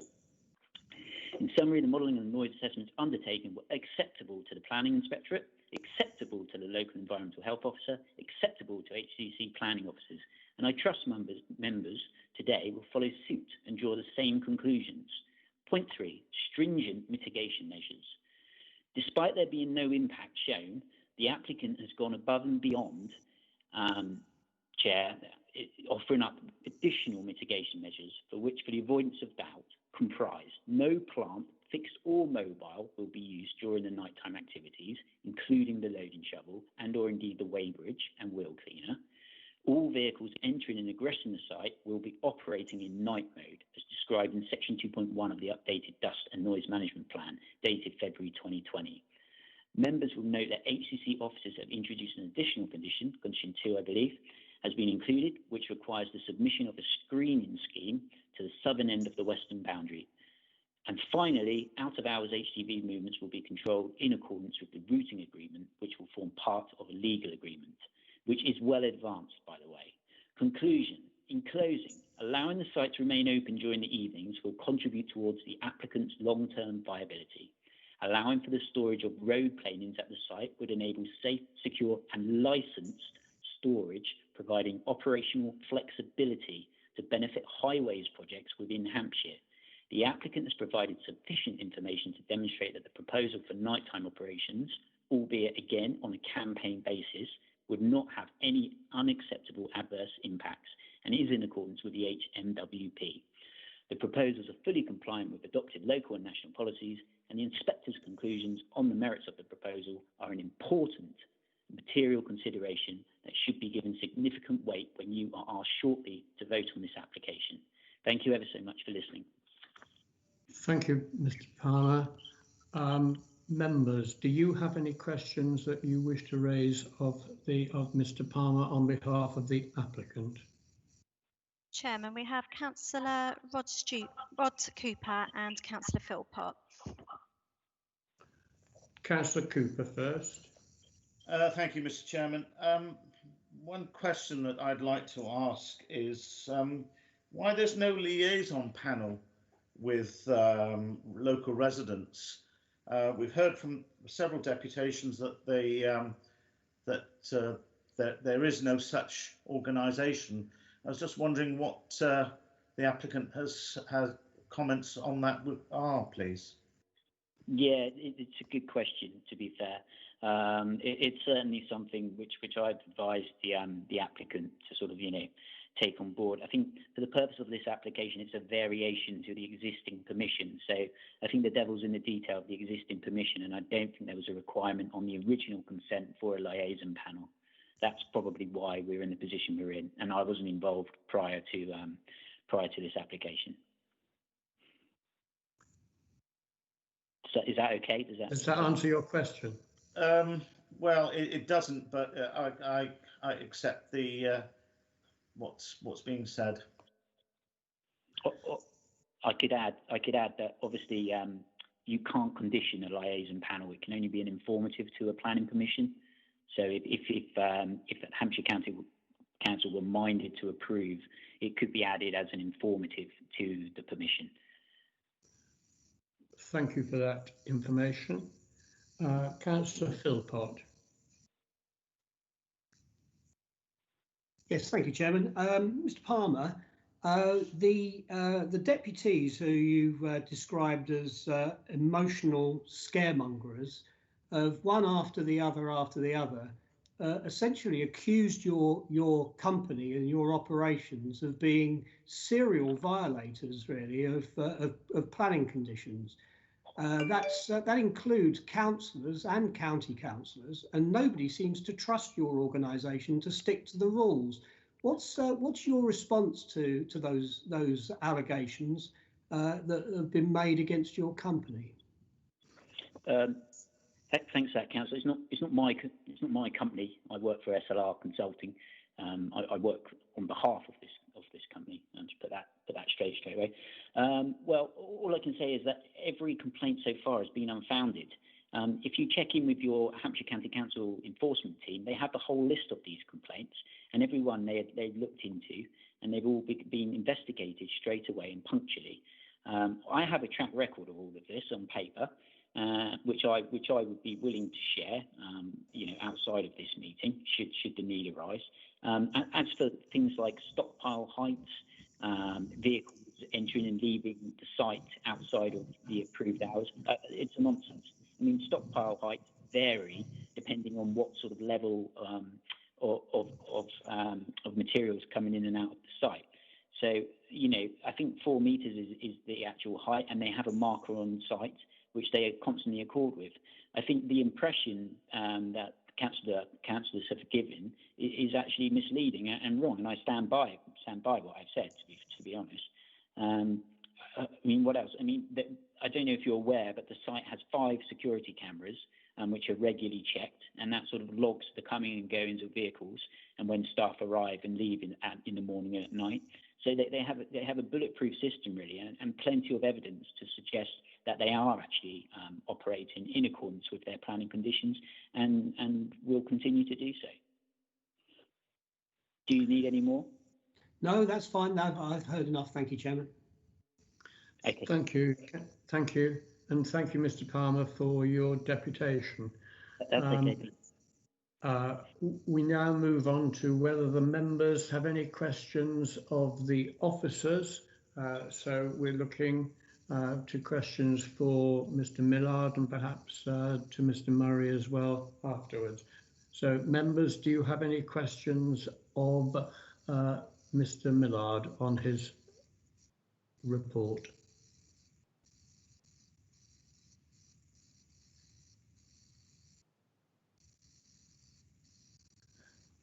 Councillor Cooper, I think you've got your hand up.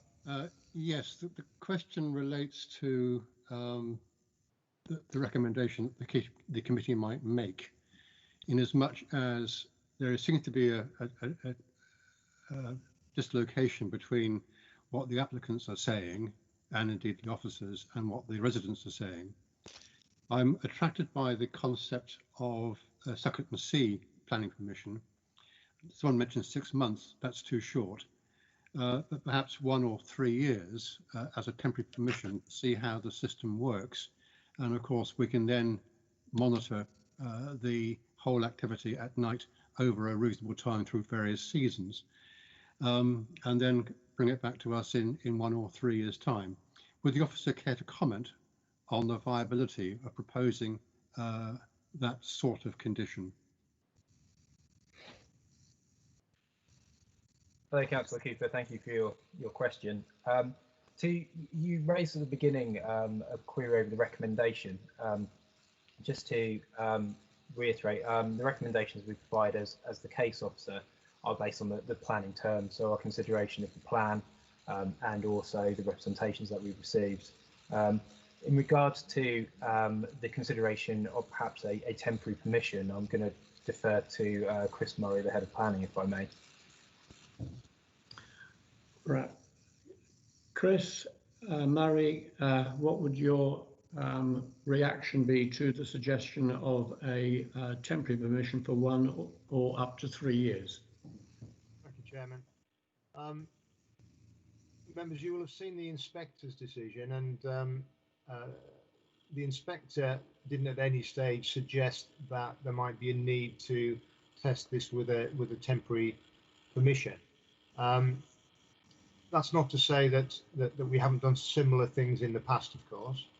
There's always a risk in doing that for the applicant, in that they are potentially putting contracts in place, perhaps changing their infrastructure in order to accommodate this new operation, and therefore would like some certainty about their ability to be able to continue operating in that way.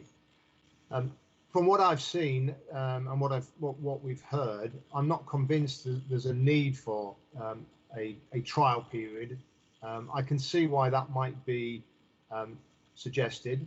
That would indeed give an opportunity to observe what is happening and test it. That isn't that easy, of course, when it's an activity in the middle of the night, so we would need to bear that in mind.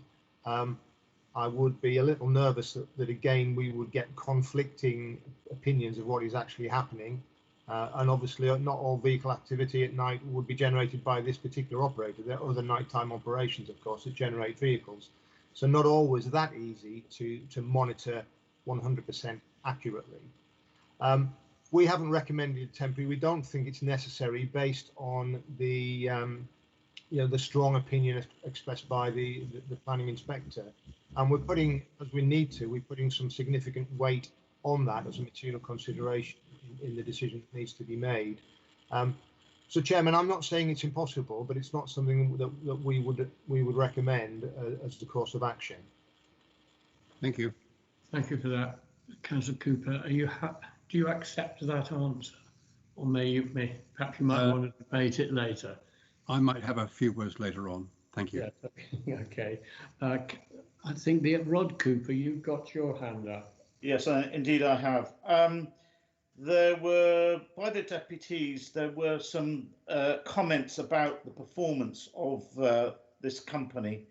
I wondered if the officers would like to comment or expand on whether there are performance issues with this company.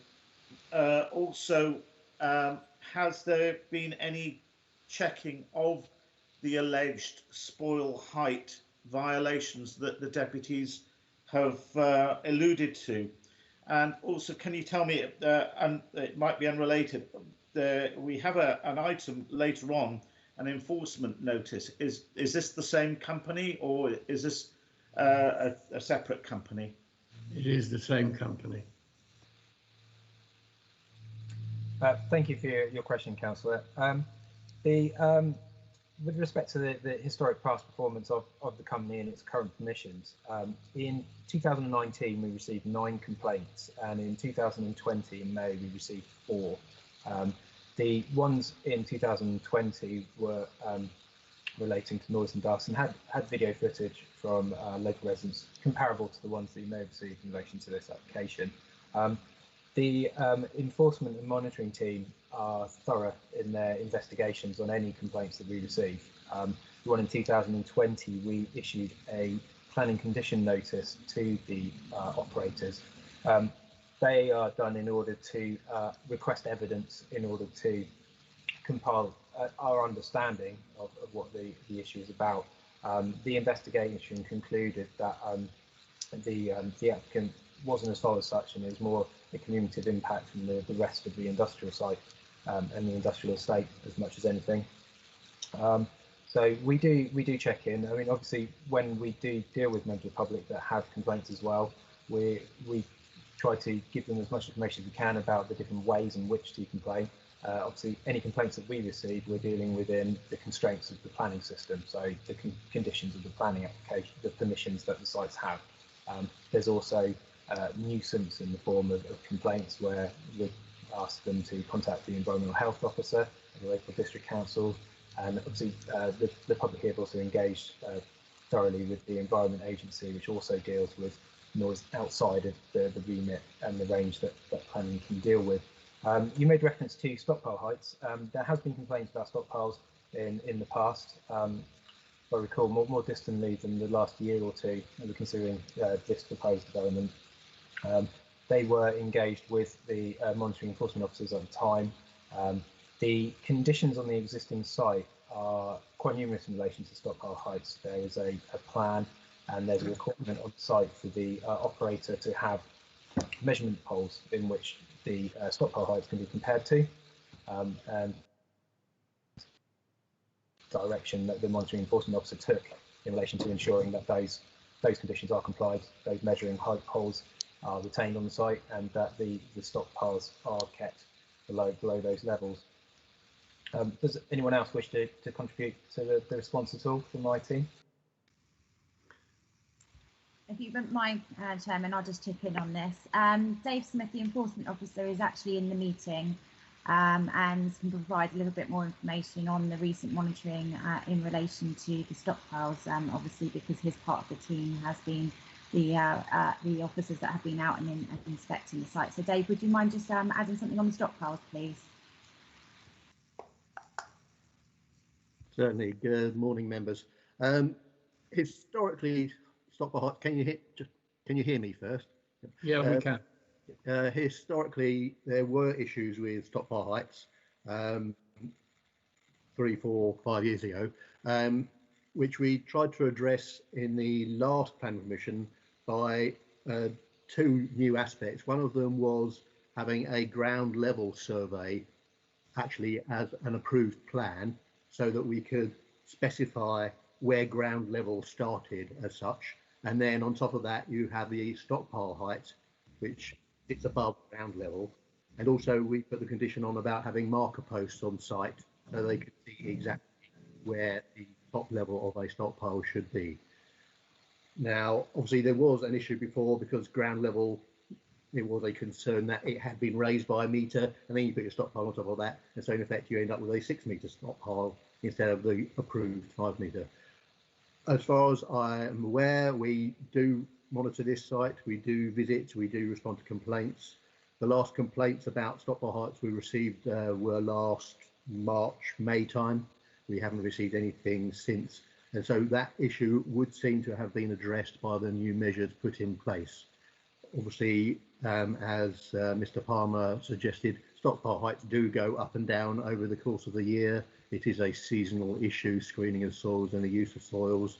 So at various times they will appear higher than at other times. But that's not to say that they are in breach of their conditions.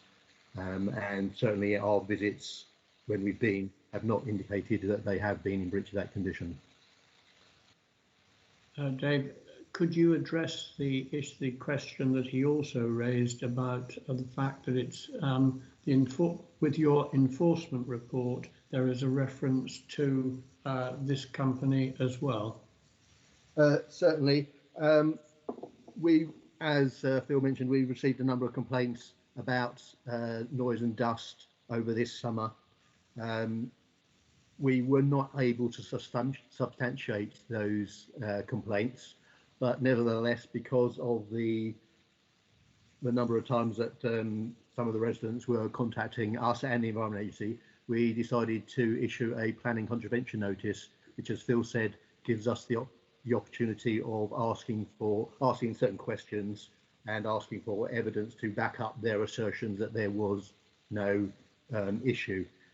The information they provided in terms of CCTV footage, which again Mr. Palmer referred to, and their own internal records, backed up their claim that the issues were not caused on site. There is an aggregate batching plant immediately next to this site, which has daily deliveries of unloading and loading of minerals.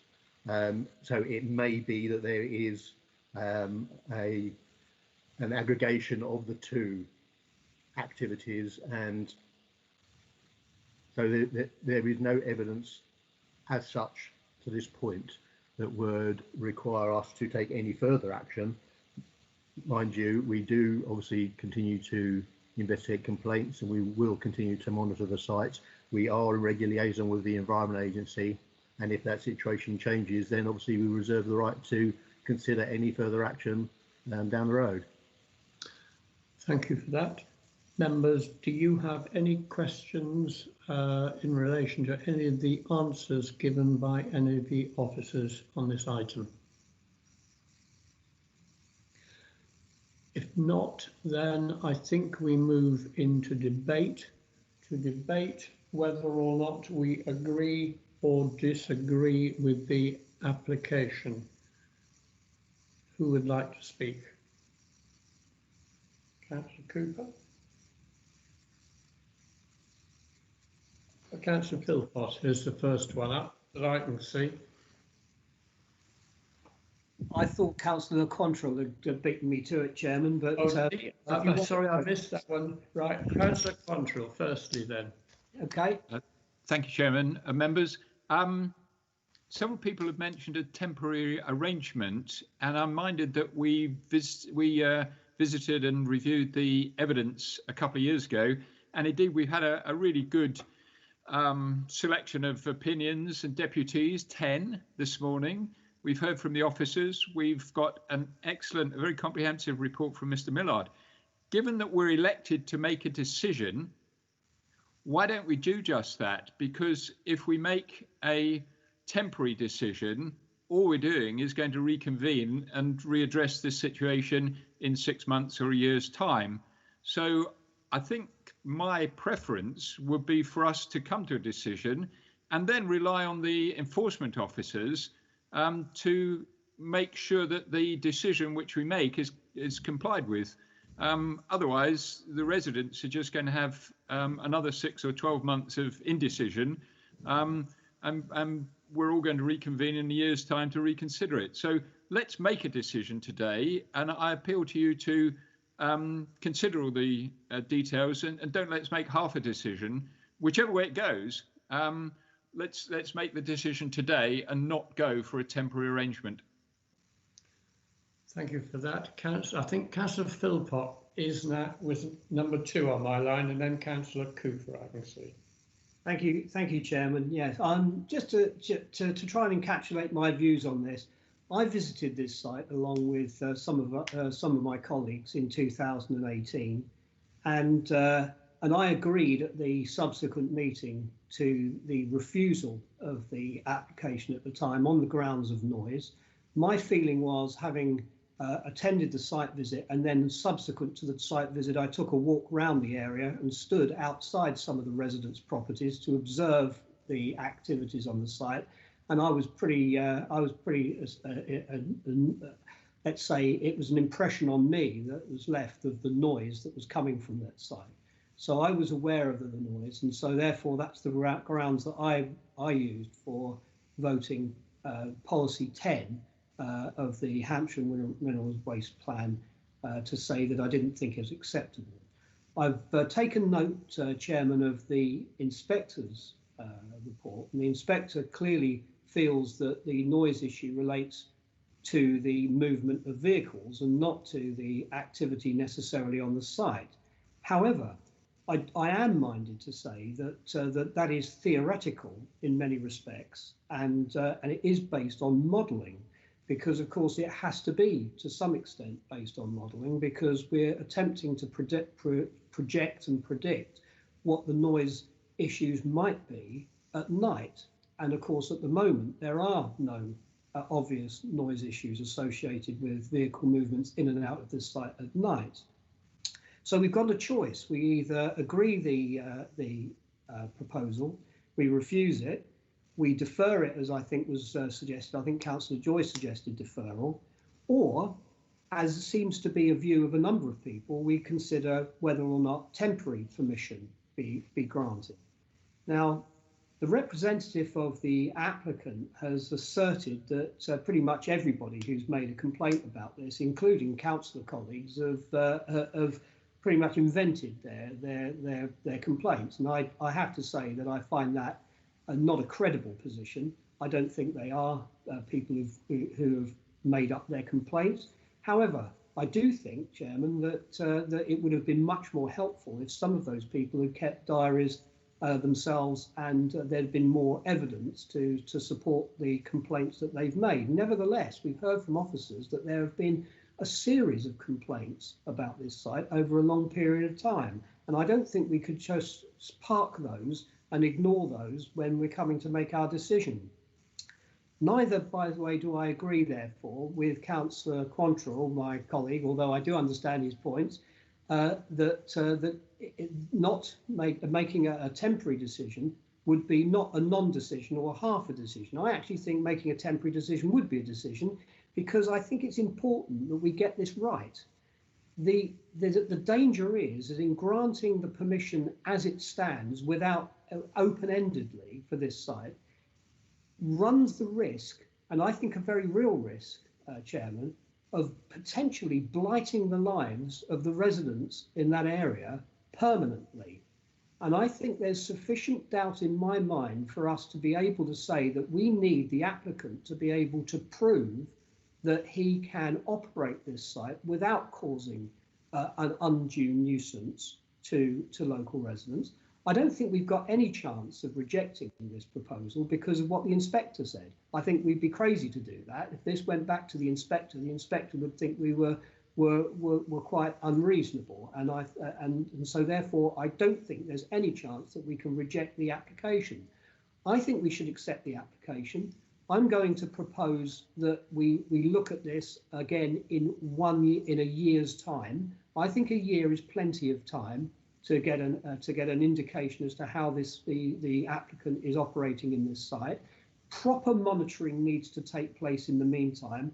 And might I also suggest, Chairman, that in its absence up till now, some form of liaison panel be set up as soon as social distancing rules allow, so that there is some mechanism by which the residents can and the company can actually liaise with one another over the activities on this site. So I would formally recommend, if I have a seconder, I don't know if I do, that we grant permission, but we only grant permission for 1 year and that we review it with the evidence in 12 months' time.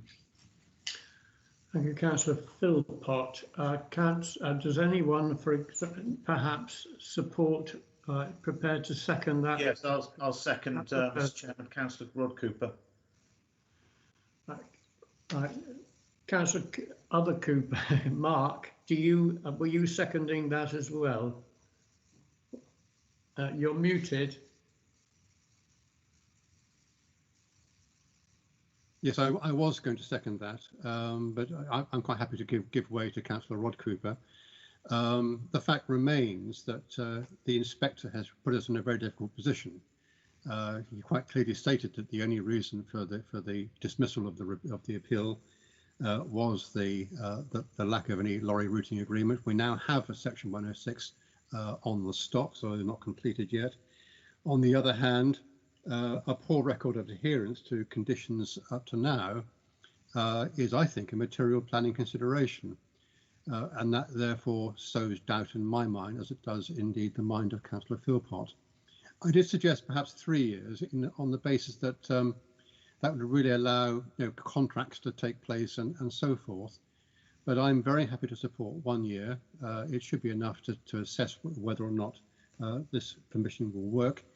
And it's also, I think, important for us to recognise that whatever the value of the local opinion, we need to take account of that local opinion. And I think having a temporary permission does just that. And therefore, that's what I support.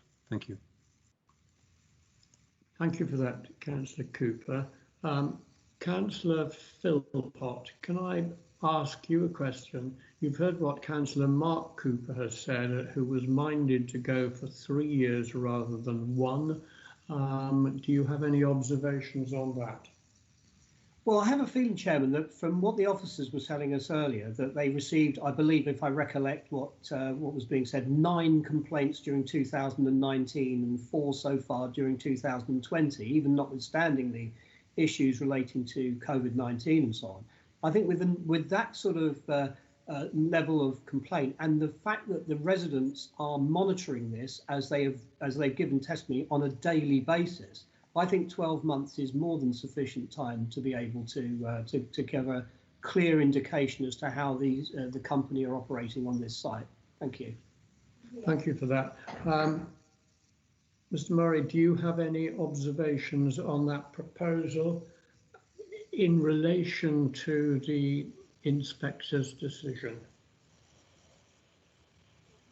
Not specifically in relation to that. I think in this particular case, it would need to be 1 year as a very minimum to make it a reasonable period for both the applicant to get the business established and for the council to be able to monitor it. So a year is the absolute minimum.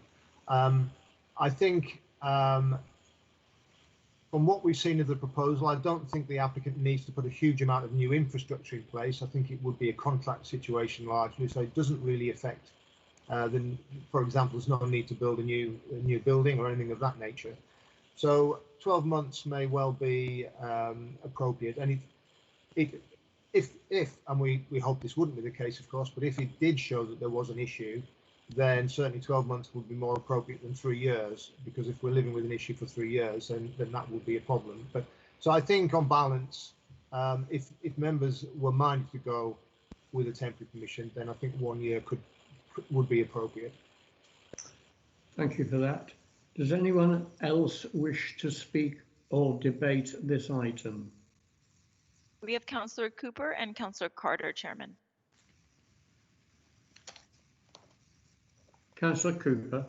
Yeah, thank you, Mr. Chairman. My observations thus far, and I was on I just joined the committee at the time that the first application came through in 2018. In fact, I was one of the other people that did a more detailed inspection around by the houses with Councillor Philpott. And a couple of things spring to mind here. The fact that there are so many performance complaints it bothers me. So I fully support Councillor Philpott's proposition for the 12-month trial.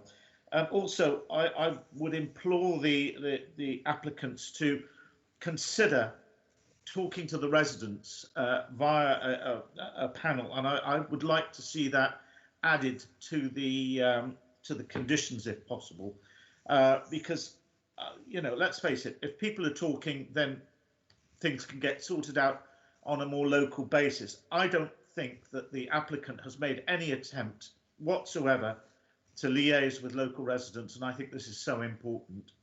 Thank you. Thank you. Councillor Carter. Thank you, Chairman. As has been noted by other members, the inspector has effectively put us in an impossible position. I was one of those on the site visit, whenever it was, 2 years ago, and I'm fully aware of the proximity of Wilson Road. Listened carefully to all the deputations this morning. We had a number, was it about 10? And they all spoke very eloquently. And I'm minded to listen carefully to those. And I would ideally like to be able to refuse this application. And I was very concerned in the manner that the applicant appeared to dismiss all the deputations, as well as all the councillors, and completely seek to disregard them. There seemed to be an attitude that the liaison panel would be a waste of time. I know those words weren't used, but there was a complete lack of interest in the possibility of a liaison panel. And we know from the past, from other applications, that sort of thing is very important, because it enables residents to engage directly with site operators. So we are, as I've said, the inspectors put us in an impossible position. So I will support the proposal that we grant temporary permission. Thank you, Chairman. Thank you, Councillor Carter. I'm beginning to feel there is a consensus around the committee, and I'm starting to look, therefore, at the recommendation, which is that subject to all parties enter section 106 to secure the routing roundabout, etc., and that it should end for a period of 12 months from the date of permission. That would be my additional wording to the recommendation. I would ask Caroline if she, as the legal advisor, would agree that. Hello, good morning and good afternoon as it is now. Yes. Chairman, could you just repeat that again so I've just got that clear? All right, it's off the top of my head. That we've got the recommendation on page 33. Yeah. That remains added after Appendix A for a period of 1 year from the date of this permission.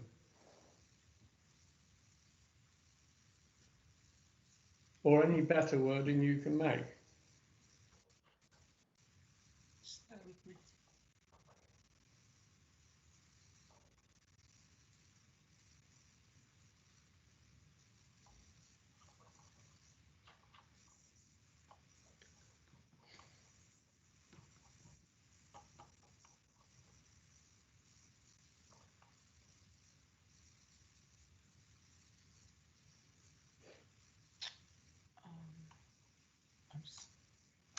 Chairman, we still have some members with hands raised.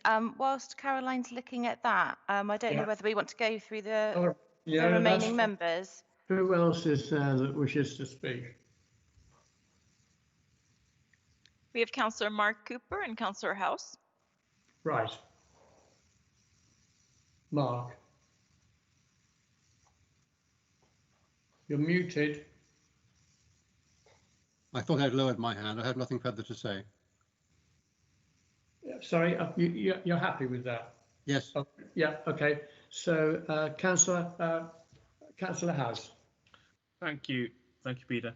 I was quite appalled by the stories from the deputies, and I think, like others around the virtual room, I tended to concur with their conclusions. The quality of life issues that were raised was sufficiently significant, in my view, that frankly even challenging the inspector would be worthwhile on this application, because I simply didn't believe some of the things I was being told by the applicant, and I did believe the things I was being told by the deputies.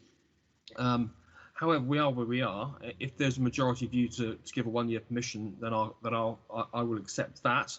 Although my preference would still be to tough it out, because I think this is an inappropriate application for this site, so close to a significant residential community, not least because of the issues of noise and elevation issues that were raised as well. And I have some doubts about the quality of the data we were given in terms of disturbance.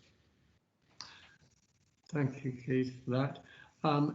Any other members wish to add anything to this recommendation before we go back to Caroline to see whether or not that slight amendment to the recommendation is acceptable? Caroline. Councillor Gibson and Councillor Philpott. Right, okay. Councillor Gibson.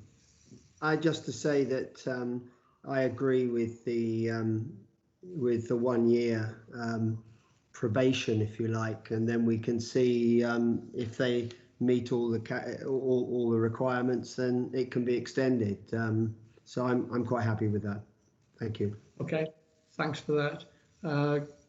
Councillor,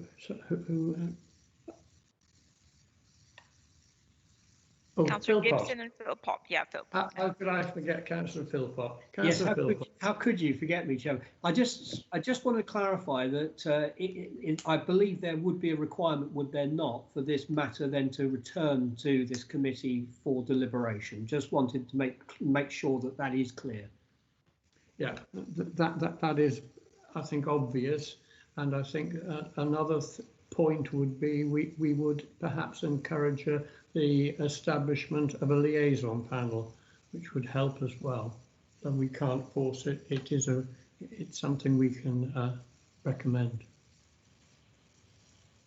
Anyone else wish to speak on it before I go back to Caroline again? A couple of the officers have their hand raised, Councillor Latham. Oh, right. Okay. Yep. Chris. Thank you, Chairman. It was just to point out, of course, that the recommendation is subject to the signing of the Section 106 agreement. So permission wouldn't be granted until such time as that was done. So the 12-month period would run from the issuing of the permission, which, as I say, which would happen once the Section 106 was completed. So it wouldn't happen. It wouldn't from 12 months from today, is the point I wanted to make. The other thing, if I may, just on the Section 106 agreement, it would establish the routing, which in the presentation Phil showed where that was. It would also include the need for some sort of protocol for the applicant to enter into, so that he would ensure that employees were aware of that routing and of the consequences of not complying with that routing, etc. So that, again, that's been used elsewhere, where there would be the operator would put in place their own internal systems to try and ensure that there were no breaches of that routing agreement. That's just, if that just gives members a little bit more reassurance. Thank you for that. So, in effect, then, nothing would happen until the Section 106 has been completed, which could be some time, bearing in mind our other Section 106 agreements at the moment. I have to say this one is relatively straightforward. Right. Okay. So this one would be basically what we've got then is this would come into effect. The 12 months would come into effect when the Section 106 is concluded. Indeed, and of course they couldn't commence that activity until that time in any event. So nothing is lost in the sense that they couldn't commence the nighttime activities until the agreement was signed and until the permission was issued. So it'd run 12 months from that date. Okay, thanks for that. I think Lisa, I think you got your hand up. Yeah, thank you, Chairman. I just wanted to just have a just raise the point of the liaison panel. A number of members have mentioned about the liaison panel issue, and obviously the plan itself does support the establishment of a liaison panel. Panels for sites, major sites that we've got in Hampshire, and members will recall recent examples where we've added an informative onto commissions to encourage the establishment of a liaison panel. So as Caroline is just working up the wording, I'm just putting it out there that we could add the informative for supporting the establishment of a panel to associated with this development, so the local community has an opportunity to engage with the operator on operational issues going forwards. Right. Thank you for that. Does anyone else, have I missed anyone who wishes to speak? So we come back to Caroline on the specific wording of the recommendation, which is to effectively add 12 months, temporary permission for 12 months.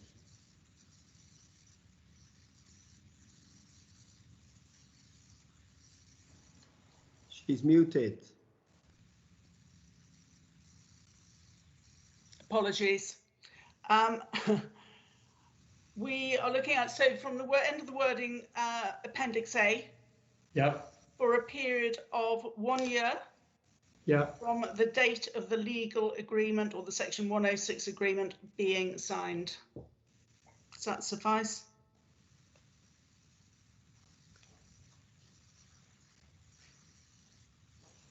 I think essentially, Chairman, it's simply the date of the decision. So it's the same thing. The issuing of the decision won't happen until the agreement is signed. So it's 12 months from the date of the decision, simply. 12 months from the date of the decision. Okay. So we now go to voting on this, and we've got Katie, I'm going to hand over to you. The recommendation is 108 on page 33, that subject to all parties entering into a Section 106 agreement with the County Council, etc., to secure the routing of out-of-hours HGV movements.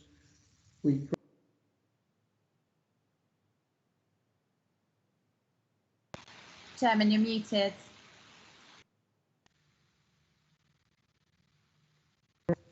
Right, so we go to the recommendation, which is number 108, page 33, which is set out in full there, and that we add after Appendix A for a period of 1 year from the date of the decision. Chris, okay? Right, okay, so Katie, over to you to get members' response. Thank you. So we'll go through the committee alphabetically, and if you could just confirm whether you are for, against, or whether you are abstaining from the new amended recommendation. So Councillor Carter. For. Councillor Mark Cooper. You're muted, Mark. Unmuted. For. Sorry, thank you. Councillor Rod Cooper. For. Councillor Frankham. For. Councillor Gibson. For. Councillor House. For. Councillor Irish. For. Councillor Latham. For. Councillor McAvoy. For. Councillor Penman. For. Councillor Philpott. For. Councillor Price. For. Councillor Quantrill. Abstain. Thank you. And Councillor Hare.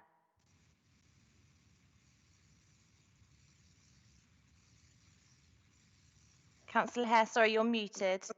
Apologies. For, thank you. Thank you. Thank you, Chairman. So that is 13 in favour of the recommendations and 1 abstention. Thank you for that.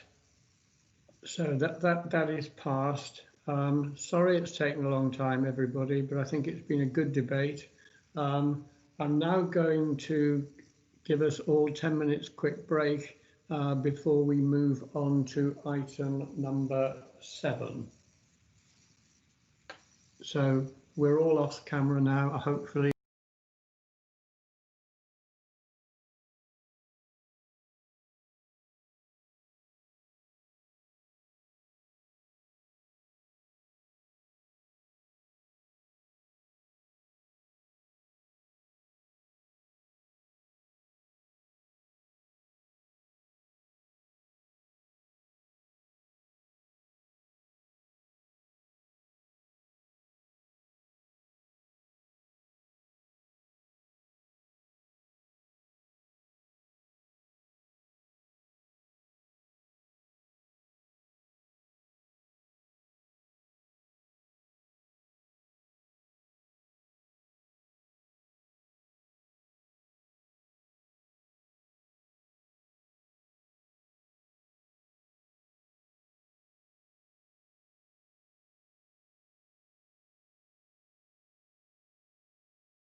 is Eversley Quarry, Eversley. This is one where Sam Dumbrell is going to report. There are no deputations on this item now. It's an application to extend the time limit for working on site and restoration up till the end of 2023.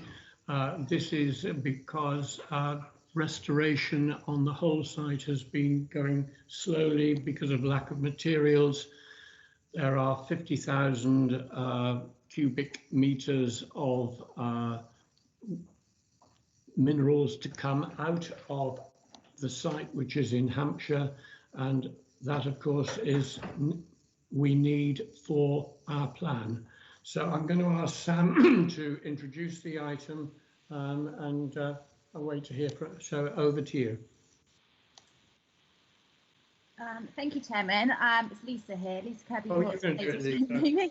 I'm going to do my greatest impression of Sam this morning because unfortunately he's unable to attend. So so apologies for that. So I will be doing the presentation for you this morning.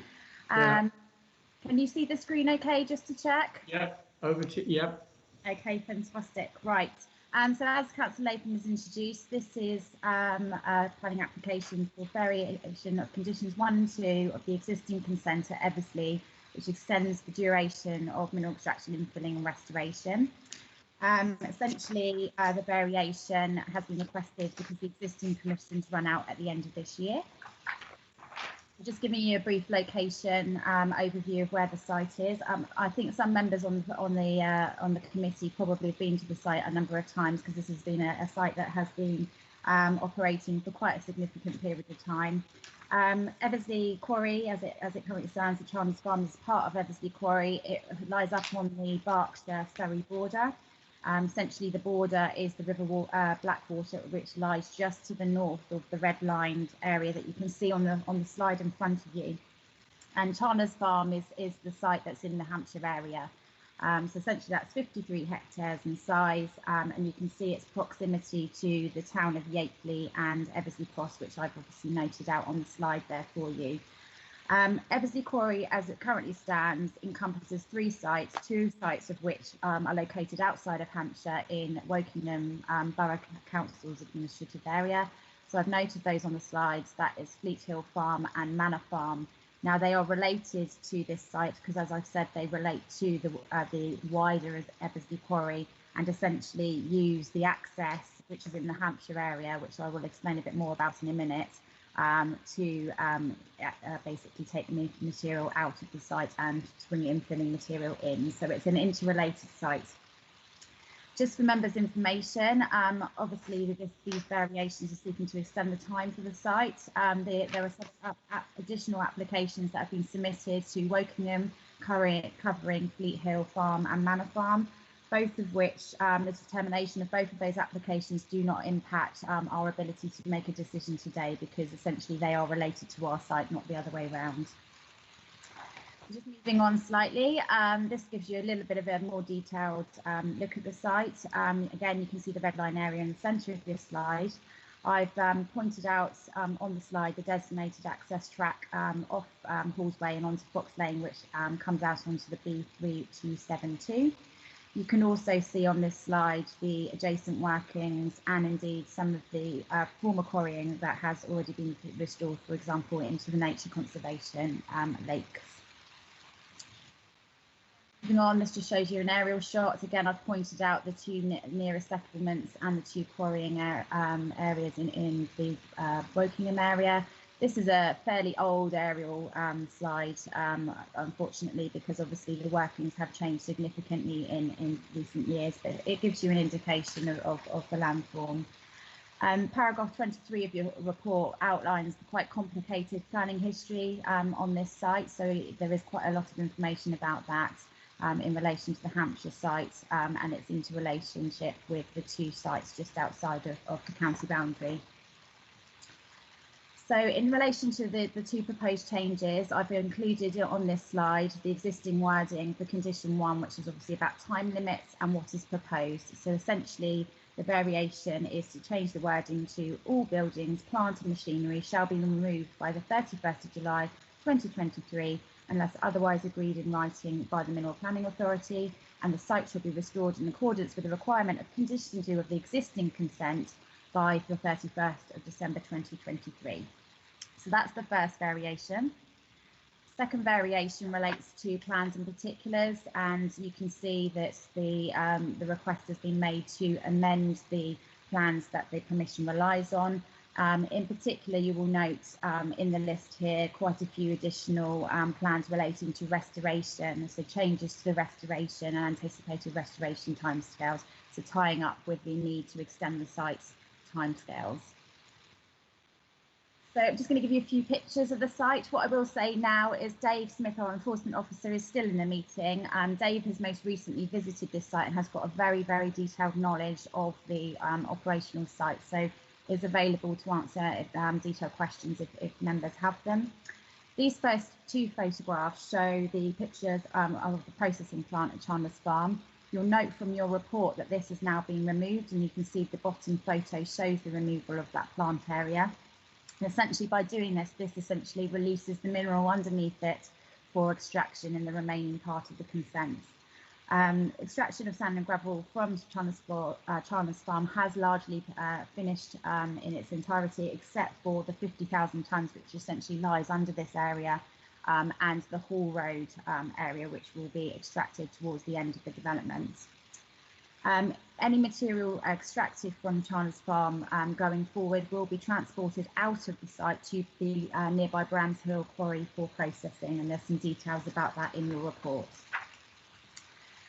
This photograph gives you a look at some of the extraction of that plant area that was on the previous slide. I'm just going to note here about the importance of this site in terms of meeting policies 17 and 20 of the adopted minerals and waste plan in relation to aggregate supply. Members have obviously we've had numerous examples in recent years about the need to maintain our land bank of sand and gravel, and this site contributes to meeting that requirement. Also, by facilitating the extension of time to allow the mineral to be extracted, essentially ensures that that mineral isn't sterilised, i.e. it doesn't remain in the ground and it can feature in the land bank. Moving on to the next slide, this is some examples of the site access. So the top photo shows the access into the site, taken on a fairly wet day earlier this year, I have to admit, when Dave went out. And the one that towards the bottom shows the Hall Road facilities and the wheel washing facilities on the site. Moving on to some of the restoration on site, you'll see some of the ongoing restoration in front of you here, and the applicant has said, and indeed the enforcement officer has confirmed that restoration is progressing well in relation to the site. The issue has been really getting the fill material, hence the requirement to extend the time on the site. And the applicant obviously has acknowledged that the restoration schedule as previously presented under the 2013 permission has fallen behind with the schedule as a result of the lack of fill material. What is reported, and Dave has confirmed this, is essentially that Chandler's Farm, with the exception of the plant area, is largely at and close to the approved restoration levels. So they've gone some way to get towards the final restoration form. The next couple of slides just give you a bit more information about the restoration timetable. Essentially, the applicant has obviously committed to trying to restore the site as quickly as possible, but obviously to the highest environmental standards. And essentially, they've prepared a restoration strategy which seeks to reduce the footprint of the operations within Chandler's Farm across the quarry significantly this year, if permission were to be granted. So essentially to ensure that there's only a small area left to be restored at the end of the development.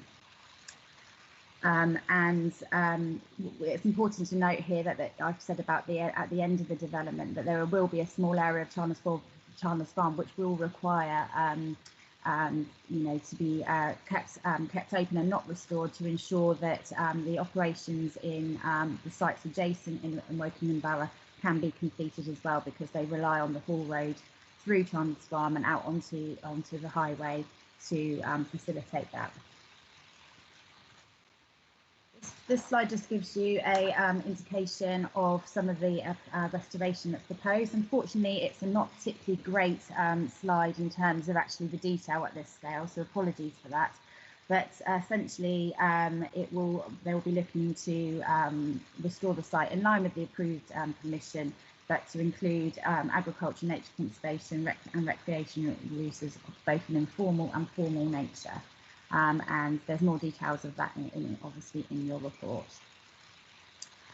And I've included the next couple of slides just to show the quarry site in the context of the wider area. There's obviously the Blackwater Valley development area, which has been identified, and that is outlined a little bit in your report. Essentially, the restoration of the site, you can see the site in the centre of the slide, fits in with restoration and some development aspirations in the wider area. So you can see a lot of recreational uses that have been or are in the process of being delivered through previous or current workings in the area. So, for example, in Manor Farm and Fleet Hill, we've got some nature conservation reserves and reed beds restoration. And obviously on Chandler's Farm per se, we've got the potential provision of nature conservation and community and sport related facilities, of which gives you a bit more information on that. So as part of this, the applicant has been engaging with the local community and the Blackwater Valley Partnership to ensure that the provision of restoration gives the appropriate level of sports and community proposals. And it's been communicated to us that, as supported by local sports and community organisations, to produce a landform suitable for formal sports facilities such as football and cricket, rather than the match course fishing and amenity lake, which was currently permitted under the existing permissions. But essentially, the restoration of the wider site still will remain in compliance with the main permission in terms of delivery of the other aspects of restoration. So just in summary, in terms of consultation and representations, Councillor Simpson supported the comments of Revelsley Parish Council, who did object to the proposal for the reasons identified in the report and on the slide. We didn't have any objections from any of the statutory quantities or other quantities, but we did have one representation received raising concerns on the environmental impact and condition of the roads. So just in summary, the key issues are essentially the impact of the extension of time, so extension of time up to 2023 for the completion of the site, cumulative impacts of that potential impact, and of course the restoration of the site. So the recommendation is that planning permission is granted subject to the conditions listed in Appendix A and the deed of variation to the existing Section 106 agreement, which controls HGV numbers, the number of the amount of mineral exported annually from the site, and some rights of way measures. The proposal itself is considered to be in conformity with the relevant planning policies, including the policies of the Minerals and Roads Plan, and then obviously subject to the Section 106 being carried forward, we consider to the development to be acceptable. Thank you.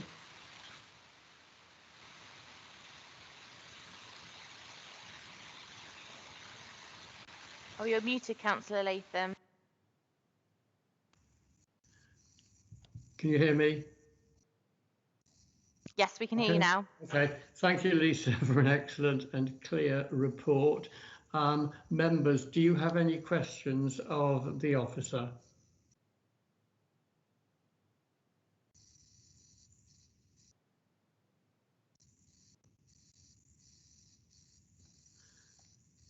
I don't think there are any, which means we can go into debate. This is, although it involves Berkshire and 2 other farms, it seems a pretty straightforward application in what it seeks to achieve, which is to extract the outstanding minerals and to complete the restoration, which looks very, very good. So if we are we all happy?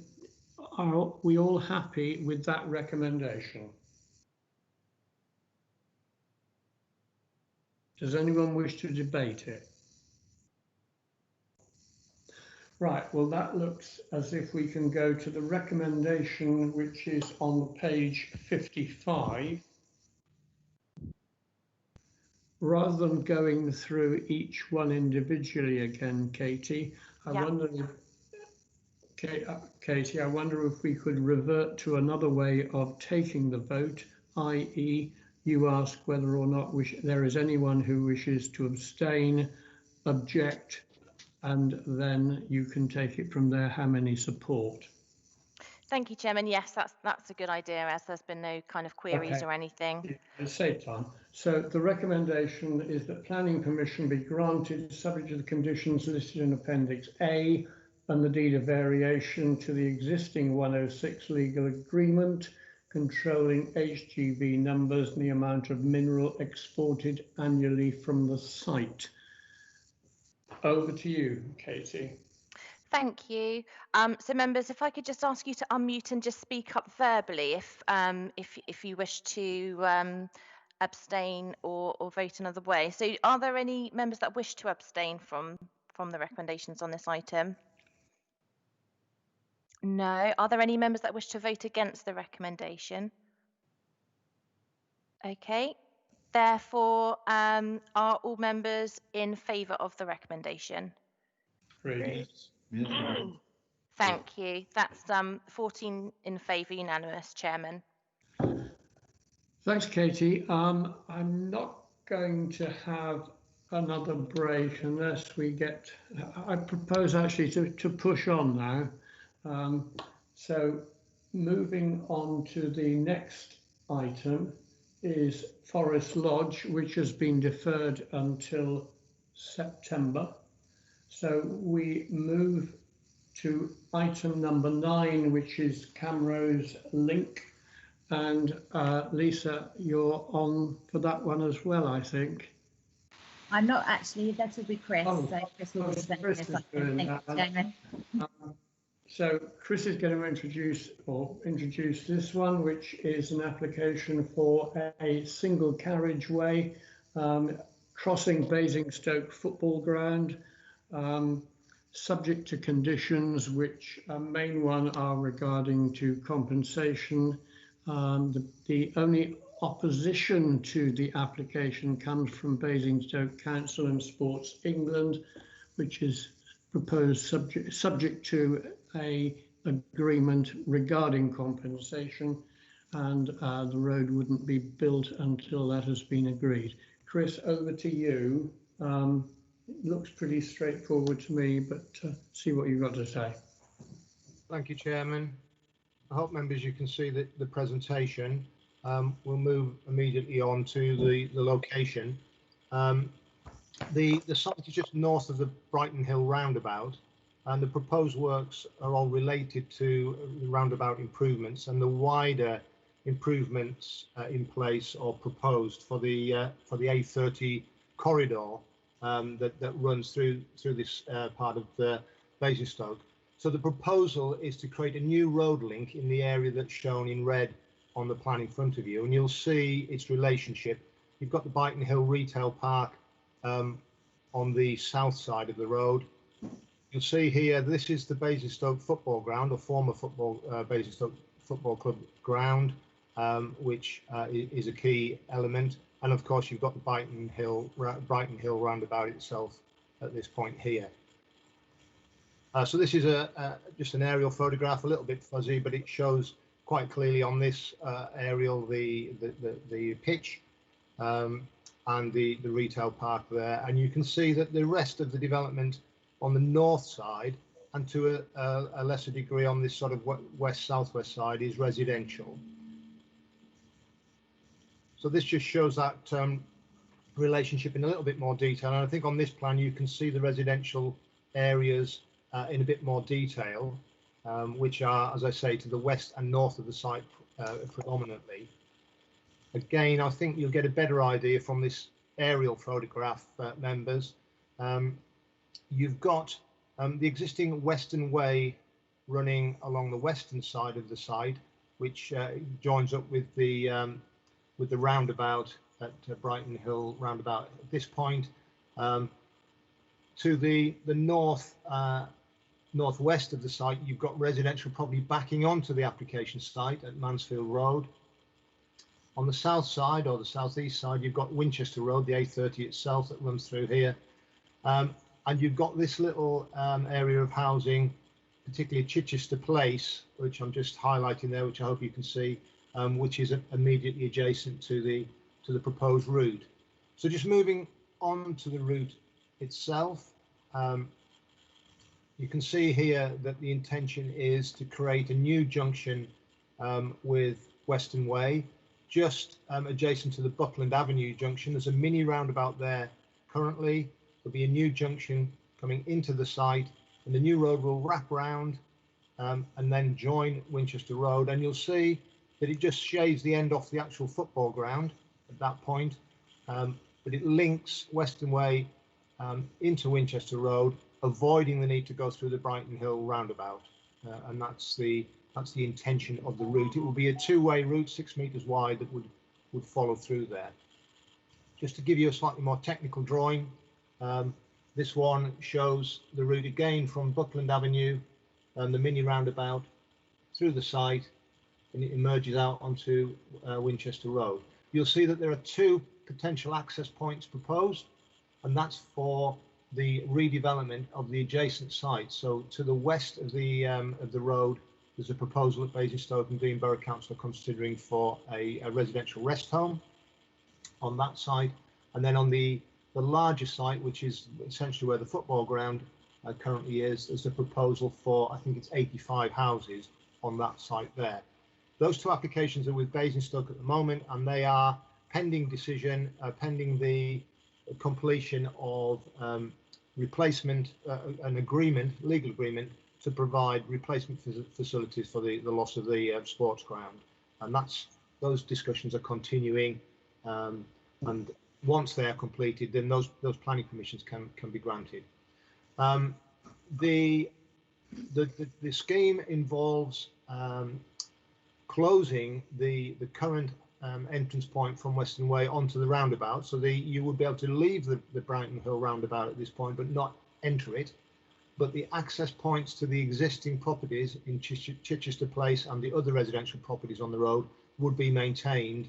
Obviously two-way traffic from that point onwards, in and out, but no access to the roundabout. In terms of just getting a feel for how it might impact on neighbours, this plan just shows the landscaping plan. You'll see, members, that there would be a wide, very wide verge on the north side or the north west side, and there will be new tree planting on the rear boundary with the residential properties on that side. Equally, there would be the retention of the existing planting and reinforcement of it on the south or south east side, with the Chichester Place properties, residential properties, which are in this location here. So just moving to some photographs very quickly. Firstly, this is the existing situation where you enter the main vehicle access to the back of the recreation ground at the moment. So this is looking from Western Way, looking east towards the football ground in the background, and you might just see the floodlights there in the plan. So that's the football ground at the back of the site. If we move slightly further into the site, you get a better view of the ground, the floodlights in the ground beyond. The building that you can see here is the existing clubhouse, and I think there's a bookmakers in there, or has been in there, which sits within really an area of what can only really be described as a scruffy car park. So again, we're looking east at this point. If we walked into the site and then turned round to look back west towards Western Way, so right at the end is where the two previous photographs were taken, you can see the sort of environment we've got at the moment. This is the clubhouse, if you can see my cursor. It's a parking area in association with the sports ground. Just moving the camera angle round slightly to look to our right, you'll see the back of the Mansfield Road residential properties here.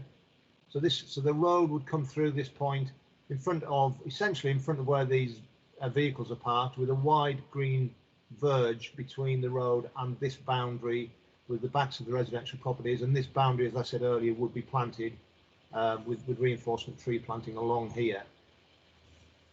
As the road moves and gets to the point where it turns right, if you like, because it's the inverted L, it turns right just at the point where it kind of meets the end of the football ground, the actual formal football pitch.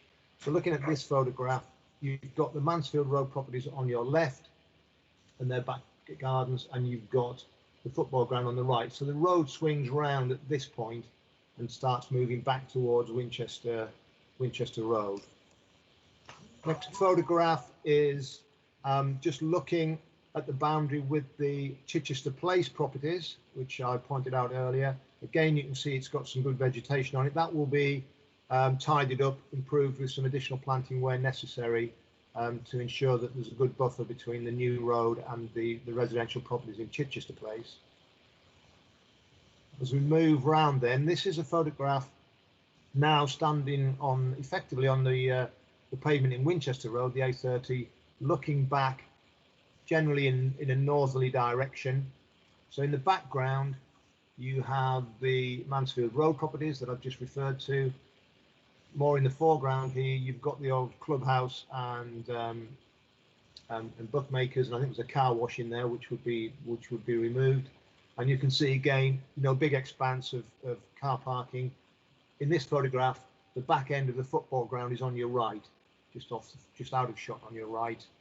And this is a photograph where we've taken a bit of a step back into the highway itself, looking again back through one of the pedestrian links off Winchester Road back into the site. And again, you'll see the Mansfield Road houses off in the background, and you'll see this is the back, if you can just see it behind this vegetation, is the back end of the actual football ground itself.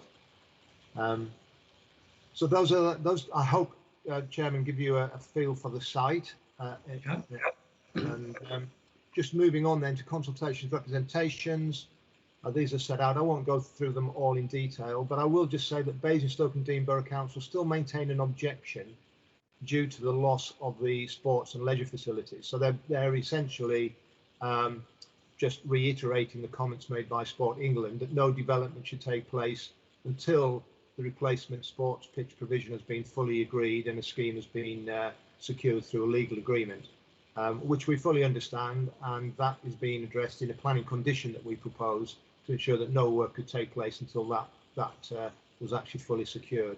All of the key consultees raised no objection. We've had 3 letters of representation. They're set out in your report. Members 2 objecting, raising concerns about access to property and the changes in traffic flow as a result of the rearrangement of the roundabout. 1 in support, pointing out the need for an upgrade that would help relieve congestion and improve safety. So the key issues: need for the development. The Brighton Hill roundabout in 2012 was within capacity, but the applicant points out that within a relatively short period it will be over capacity and works are needed. And this is part of a wider strategy to improve access in this part of Basingstoke. And it's needed to ensure that the traffic using the roundabout will be able to do so, freely and conveniently in the future. I've mentioned the replacement of sports facilities. There's a condition within your papers to do with that, and with that condition in place, Sport England were reassured that there was no threat to the re-provision of sports facilities, which is obviously their priority. Highway capacity and safety, there's been no objection from the Highway Authority. It's a design that will ensure that the roundabout continues to operate within capacity, as I said, and that it will be safe. The rearrangement of Western Way to prevent access onto the roundabout will assist in making that a safer junction. The design and external appearance, well, you've seen what the site looks like. It's a scruffy car park area at the moment. Clearly, it will be introducing some additional activity into that site, but the road and its associated landscape will ensure that the appearance is acceptable. You've seen the landscaping scheme and the additional planting. Obviously, impacts on residential amenity are important. There's a lot of work being done by the applicant on noise and air quality impacts, and both have concluded that there would be no unacceptable impact. The Basingstoke and Dean Environmental Health Officer has raised no objection on those grounds. They had some questions initially that have been addressed, and so no objection is now raised. And I think with the additional planting, the relationship between the new link road and the adjacent residential properties will be satisfactory, certainly. So, Chairman, recommendation is for planning permission as set out in your agenda papers. Thank you. Thank you, Chris. Members, do you have any questions of Mr. Murray of the report? Pretty straightforward. We go to debate. Does anyone wish to debate this item? Then over to you. So the recommendation is set out on agenda 9. Recommendation 1 is that planning permission be granted subject to the conditions listed in Appendix A. Katie, over to you again. Thank you, Chairman. So again, I will go through alphabetic. Oh no, we'll do the. I'll just ask whether any members wish to abstain from the item. For Councillor Frankham, I believe you wanted to, didn't you? Yes, as I'm a member on the Basingstoke Development Control, I feel I could be compromised, so I will be abstaining. Thank you, Councillor Frankham. So that is 1 abstention. Do any other members wish to abstain from this item? Okay. Does anyone wish to vote against the recommendation? Okay. Therefore, are 13 members in favour of the recommendation? Agreed. In favour.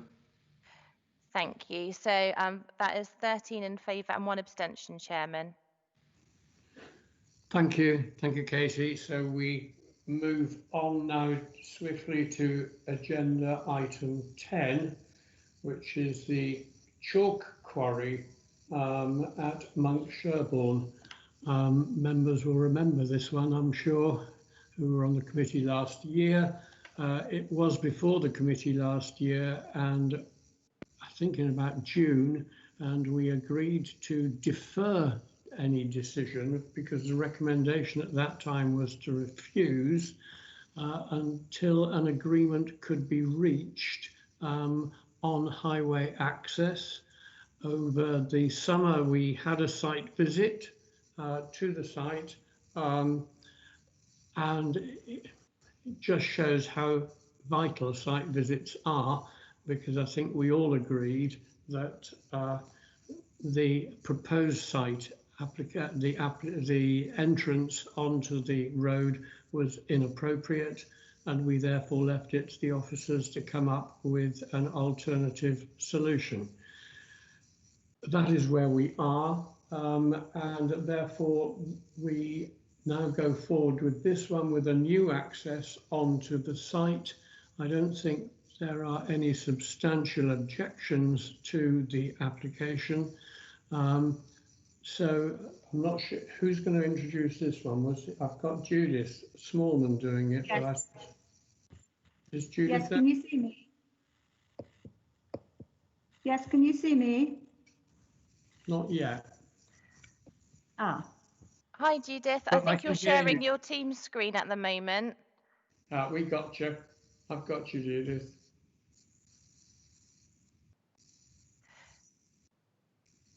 Hello, can you hear me and see me? Yes? Judith, if at the moment we can see your Teams screen, so you may need to stop sharing and then try and share again, but select the presentation.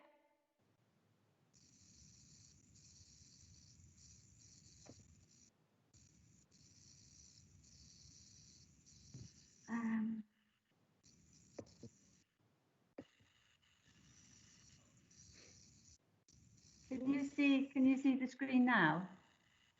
No, you stop sharing now. Oh, I'm sorry. So, no, that's fine. So yeah, once you click on the share button, it should give you the option to select your presentation just below with all the options to share.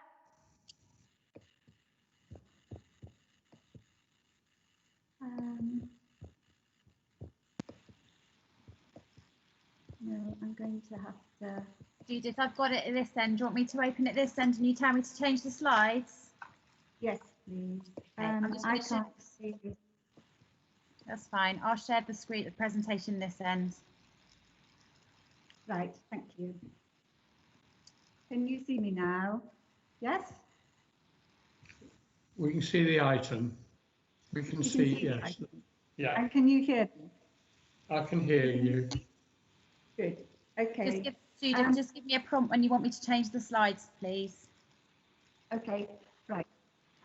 Good morning. Good afternoon, members.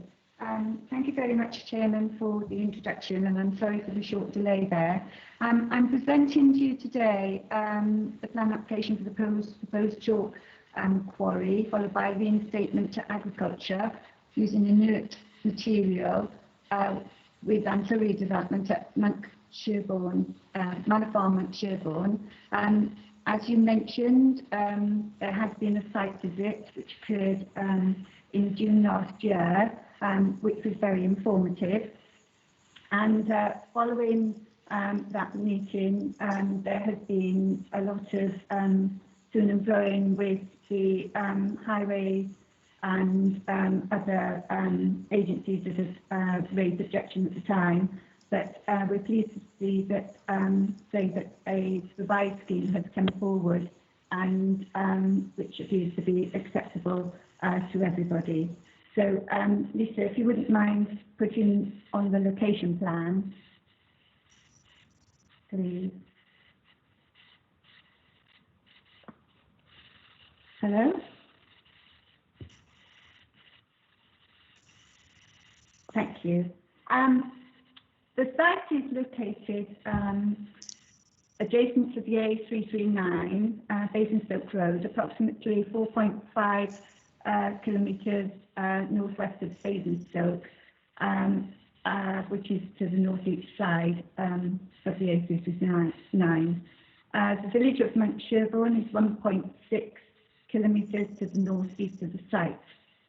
The application site is 6.7 hectares and is undeveloped agricultural land in arable use. And the application site lies within an agricultural holding comprising 14 fields. As you can see from the diagram, there are various footpaths in the area, and it's on the edge of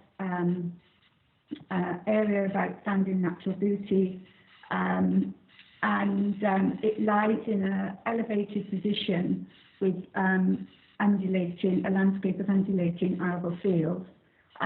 The site's northern and western boundaries are defined by well-vegetated field boundaries, and the southern boundary is defined by a gappy hedge along the A339.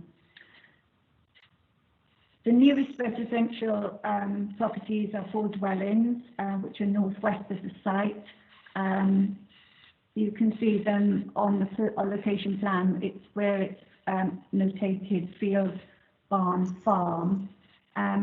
A further residential address lies at Shops Hanger Works, which are on 240 metres southeast. And there is a golf course, and you can see the flag of the golf course, which lies to the east of the site, at about 830 metres away. The site is not at risk of flooding from river or surface water, and there are no ecological designations. There is a buried scheduled ancient monument on the site adjacent to the application boundary. Lisa, could I have the next slide, please? There's a bit of a delay, so just bear with me while it loads.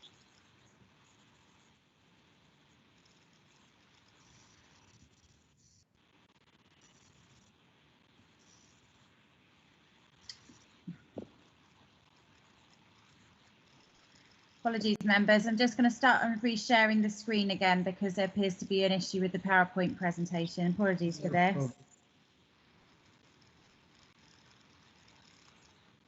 There we go. Hopefully you can see that now. Sorry, apologies for that.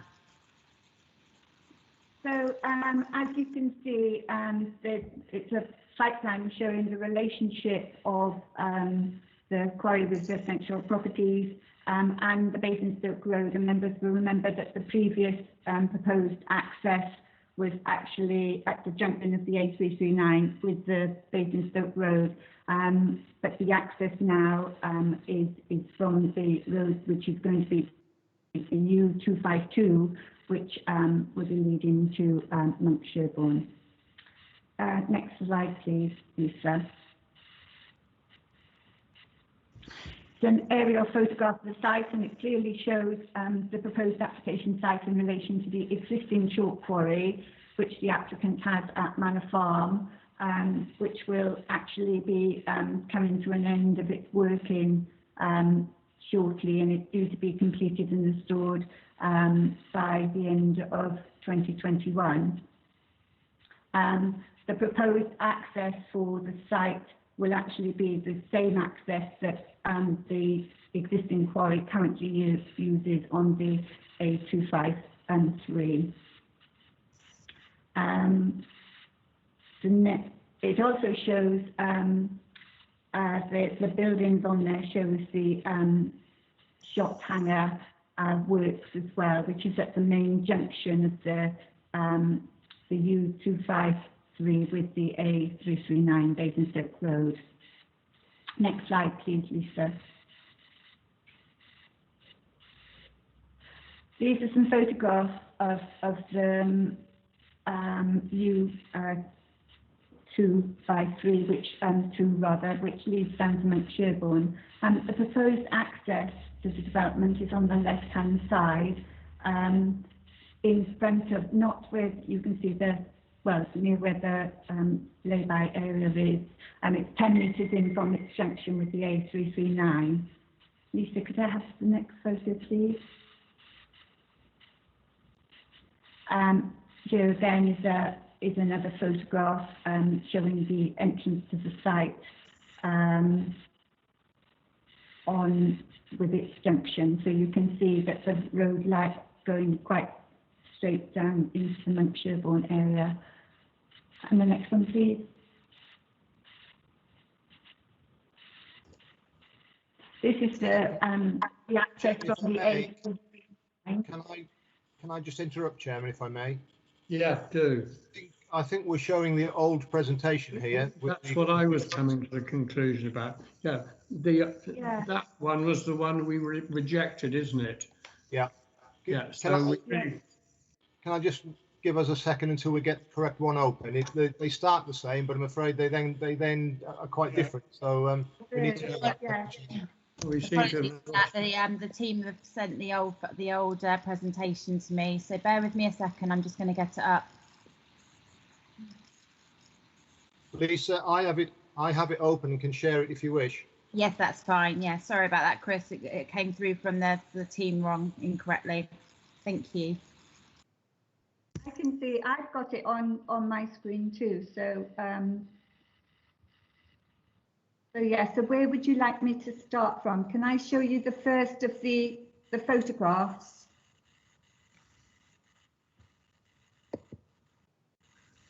Hello? Oh. Chris? Can you see that slide now? I can. I mean, the only point I'd make is that a lot of us went on the site visit last year, and we know exactly where the new entrance onto the highway will be, and we all unofficially approved it. So I wonder whether or not we can avoid problems with plans on access way and move on.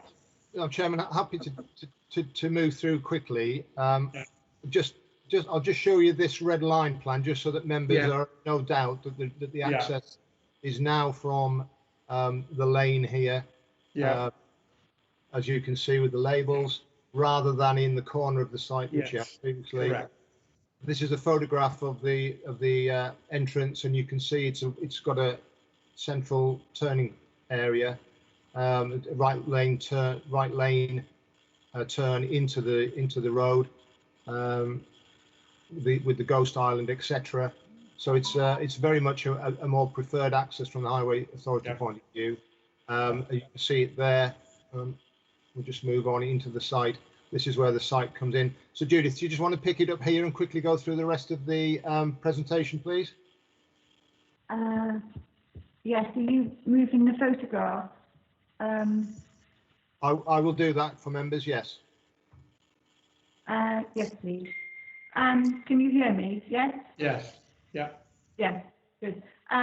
So yes, we've gone through the photographs of the ghost island, making it easier for lorries to take or traffic to turn the right-hand lane into Monk Sherborne. Should we go down through the? This is a view from Shothanger's works, looking right across the junction. As you can see, just before the car, which is parked, there's the access to the site. And the next one, please. And again, another one of the access points showing that there is ample room. You can see there are some hedges which are surrounding the site, so it is mainly viewed from the main road. The field map shows the. Can you see the field map? Yes. Yes, the field map. Field map just shows the site in relation to the land holding of Manor Farm and its relationship to both the proposed access and Monk Sherborne. And if we come down further, this is the proposal, which is for the site to be developed in 2 phases. The first one, they will excavate, they're starting from north to south, and they will be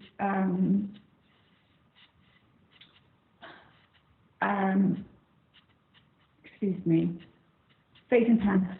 The first phase will be from the northern part of the site to create a lower working area. A storage shed will be positioned on this part of the site to store chalk and assist with the drying process. The extraction rate will not exceed 25,000 tonnes per annum, similar to the existing site. The working area is to be scarified using heavy disc harrows. Material is spread out to dry before being loaded into a hopper of a screener. The screener removes the flint, large lumps of chalk, and discharges fine material into a stockpile. Fine material will be sold as agricultural lime or used on the farm estate.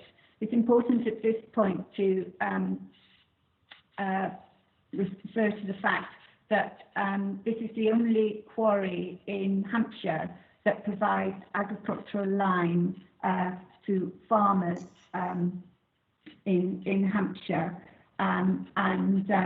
It's obviously of great importance to the agricultural community and very useful. The optimum time, obviously, that it's used and for the optimum conditions for working the chalk is between May and September, because demand is influenced by at this time of the period because of after harvesting, when it's an ideal time to spread the lime and also before providing spring cultivation. And the chalk needs to be dry prior to processing, therefore requires a larger working area for exposure to light, heat and wind. The proposed items for the plant will be a tractor with a scarifier, another tractor with a loading bucket, screener and excavator. There will only be 2 parking spaces because there are only 2 members of the site working on it. 1 member of staff in the office and the other working the machinery. The proposed hours for the development are 7:30 till 6 o'clock Monday to Friday and 8 to 1 on Saturday, except for the months of July, August, September and October, when they would aim to start at 7 o'clock in the morning. So the restoration will be completed in one phase, south to north, and topsoil will be used with appropriate materials to will be used on top, and appropriate materials to infill before the land is restored to agriculture. And it will be restored within 2 years from completion of the chalk excavation.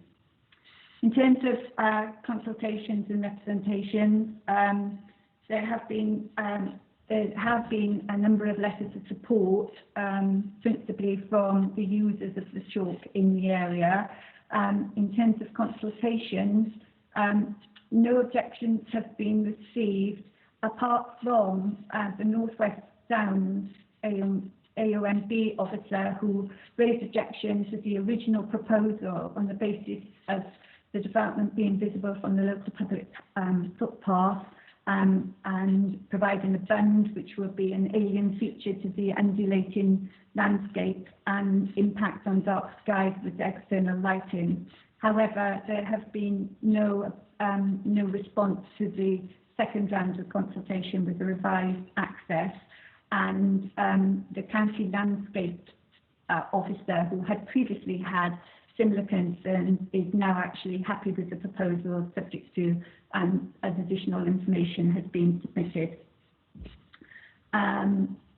There are still information required to meet the concerns of the flood and surface water management team, although it's not anticipated that this will be a problem, and no objections been raised subject to a pre-commencement condition. Any potential dust and noise impacts are subject to conditions imposed by the Environmental Health Officer and the Environment Agency licensing regimes. So it is recognised, it is recommended that planning permission be granted subject to conditions. I would like to say that before I complete the presentation, I'd like that the agent for the applicant, on behalf of the applicant, has taken the decision not to make a deputation today as a result of the proposed recommendation, but would like to extend thanks to the committee for their time taken for their site visit and deferring the original application, and officers for time taken in reaching a solution.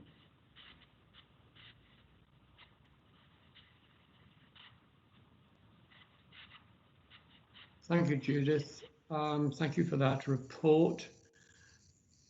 Members, do you have any questions you want to raise of Judith or Chris Murray? We have Councillor Mark Cooper, Chairman. Mark. Yeah, Chairman, many years ago I trained as and taught geomorphology and hydrology. And when I get a planning application, I always look at the underlying maps and so on, and would urge members to have a quick look at the OS map extract on page 187 that shows the outline of the site.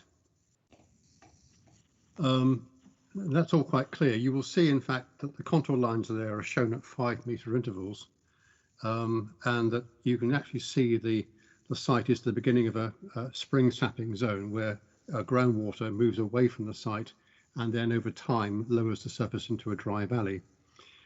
I then had a look at the Basingstoke Borough Local Plan, and their land use and constraints maps show this area in great detail, and a significant proportion of the application site, about a third of it, the western third, is in a groundwater protection zone. To the east of the site, where you've got that indentation in effect, there is an ancient monument site, a rectangle of land. I don't know what's there, but it's an ancient monument according to the Basingstoke plan. And then to the south of the road, including the road itself, that is the area of outstanding natural beauty. So that's obviously the ANOB. I therefore am a little bit concerned that the only objection comes from the ANOB and not from anybody else. including the county archaeology and county ecologists and so on, because this is a very sensitive location in geomorphological and hydrological terms. Can I have officers' comment, please, on the constraints placed in the Basingstoke Borough Local Plan on parts of this site? Chairman, Chris? I'll respond to that if I may. You'll see from your report, members, that if we just touch on the archaeology first, we've been aware, obviously, from the outset that there was some archaeological interest in this area, and hence we've consulted the county archaeologist, as you would expect, and he has not raised objection to the proposal. I believe we've got a condition that he has recommended. So we've clearly, taken note of the archaeological interest. You'll also note that there is a fairly complex condition from our lead local flood authority colleagues about what will be required to satisfy them on drainage and impact on water quality, etc. So there is a fairly robust condition on there relating to that. The impact on and this is an exposed prominent location, as members will have noted when they visited the site, of course. So we've been mindful of that all along, and the landscape officer has been involved in discussions to try and help find ways to create screening and planting that will reduce the visual impact of this development on what is a relatively sensitive landscape. So we've got a scheme of planting that would be required on the boundaries, and a condition requiring full details of any structures that would be needed on the site, so that we can ensure that they are located and designed to minimise their impact in the landscape. So Councillor Cooper is absolutely right to point out that the constraints on the site, because they are not, they're not insignificant, but we've consulted the experts in those relevant areas, and they have concluded that they're satisfied, subject to the conditions that we've put in your recommendation, Chairman. The conditions which are in the recommendation, were you talking about the amended condition in the updated report which came through last night with regard to flood and surface water management? Yes, Chairman. Sorry, apologies. I should have mentioned that. Yes, they've been updated in your update report, but absolutely yes. The conditions on from the flood and water management team, as the lead local flood authority, are there in that additional paper. Yes.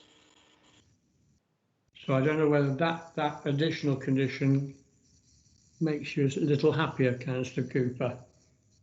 No, I wouldn't want to pit myself against the experts, Chairman, but equally, it's the multiplicity of the other interests, if you like, that strike me here. It's the ancient monument, it is the groundwater flood protection zone, it is the ANOB, all coming together to pinch this site. And if I was able to sort of have my way, I would say no, not at all. And that's why I understand the recommendation. I'm not going to try and gainsay it, but I shall be voting against. Fine. Okay. Thank you for that, Mark. Does anyone wish to debate? Does anyone have any further questions of Councillor Judith Spallman or Chris Murray? Mark, I don't think there are. You've indicated how you're going to be voting. Does anyone wish to debate this item further? No. Right. Well, if we don't wish to debate the item further, over to you, Katie. The amendment, if I can find it, or the recommendation.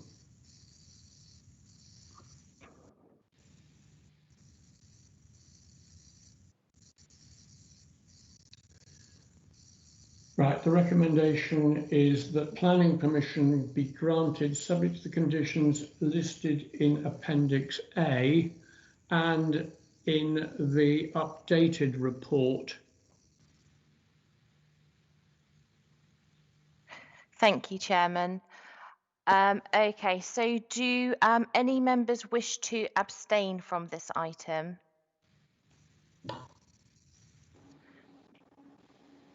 No. Okay. Do any other members wish to vote against this item? Councillor Cooper, I note that you are one. Are there any other members that wish to? Yeah, against Councillor House. Yes, please. I'd like to vote Against Councillor Irish. Okay. Against Councillor Frankham. Thank you. So I have 4 members voting against the recommendation. And members voting in favour of the recommendation.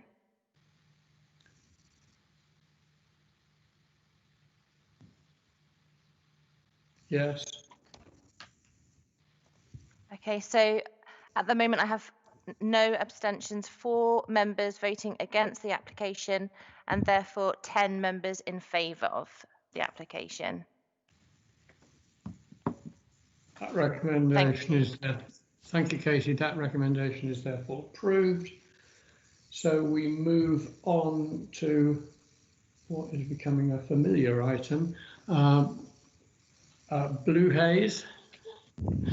Chris, this is over to you for the latest reason. Chairman, I think is Philip going to give you a very quick update on where we are with this one. Thank you. Okay. Yeah, thanks for that.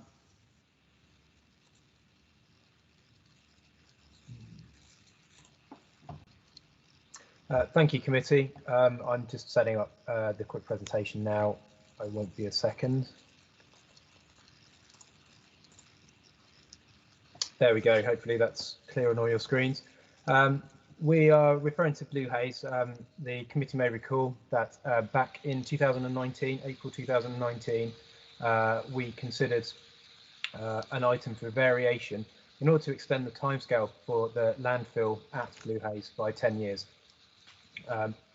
This was approved on the grounds of a deed of variation to move along the Section 106 agreement to emphasise, I suppose, the need of the site itself.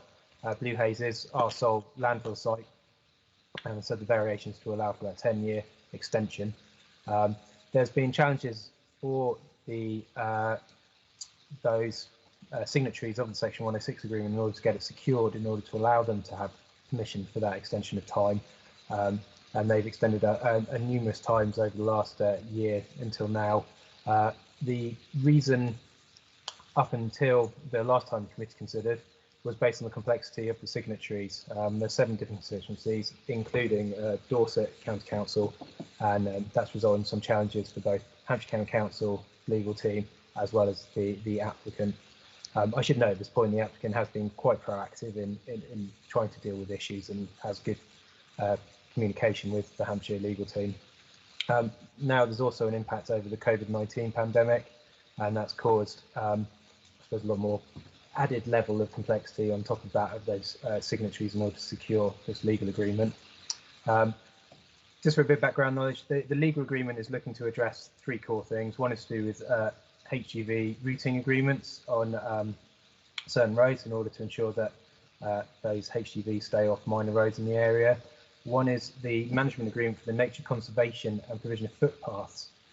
As you are probably well aware, a landfill requires a restoration scheme, and part of the debate we had a year ago related to the concerns that Ecology and Natural England had about taking an extra 10 years to commence that restoration. That was engaged in the determination of the Commission, including conditions in order to bring forwards some of that restoration in the form of a wildlife corridor. And that has been, the applicant has engaged with that and is kindly working with the, it's Forestry England now, I believe, rather than the Forestry Commission, to secure that. And so again, that's lining up for hopefully when we get to the position where we can have the Section 106 deed of variation move across, and hopefully that moves forwards. Just for your reference, the location of the sites, if you're not familiar, Blue Haze is approximately 5-6 kilometres northwest of Ringwood, down on the Hampshire-Dorset border. it is accessed predominantly through the A31 and then the B3081 that comes up from the junctions just west of Ringwood. Again, a recap to the aerial photographs, and you may recall visiting the site back in April. The various conditions, obviously, for the wider site, there are two permissions which also relate to independent workings and ancillary operations within the reception area to the north of the site. This is a breakdown of those there. There's an operating waste transfer station, offices and welfare buildings, weighbridges, and a landfill gas utilisation plant. So they also were looking for this 10-year extension.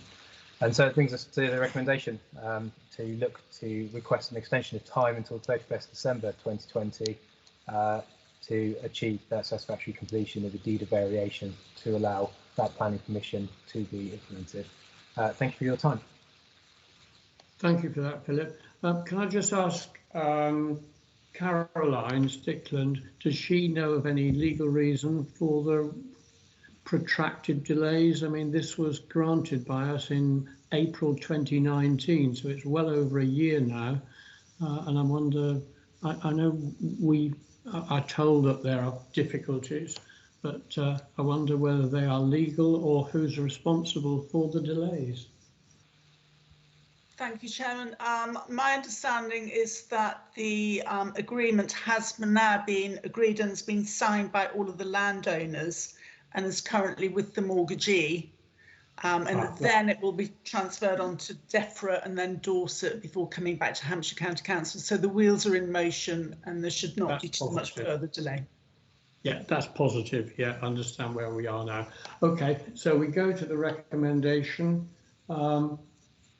Do we all agree the recommendation? Do we all approve it? Katie, over to you if you like. Thank you, Chairman. Okay, so do any members wish to abstain from this item? No. Okay, does anyone wish to vote against the recommendations? No. Okay, so are all members in favour of the recommendations for item 11? Yes. No. Agreed. Thank you, that's unanimous, Chairman. Thank you, Katie. Thank you to all the members. That concludes the meeting, and thank you to you all for your forbearance and patience. I think it was a good meeting. Chairman, can I just still put one final item on the agenda, which is the monitoring enforcement update? Oh yes, you called me out. Yeah, monitoring enforcement. Yes, that's Dave Smith. Yes, your report. Good afternoon, and thanks for sorry, I missed you, Dave. Obviously, it's just one of the regular updates to the monitoring enforcement that we have every 3 months or so, time allowing. I don't think there's anything. Well, there are a couple of points. Obviously, one of them was raised earlier with terms to Waterbrook and the planning contravention notice that was served. I think we discussed that through that application, so I don't intend going over that now unless anyone has any questions about it. But the other thing I did want to raise is the issue of temporary relaxation of conditions during the COVID-19 pandemic.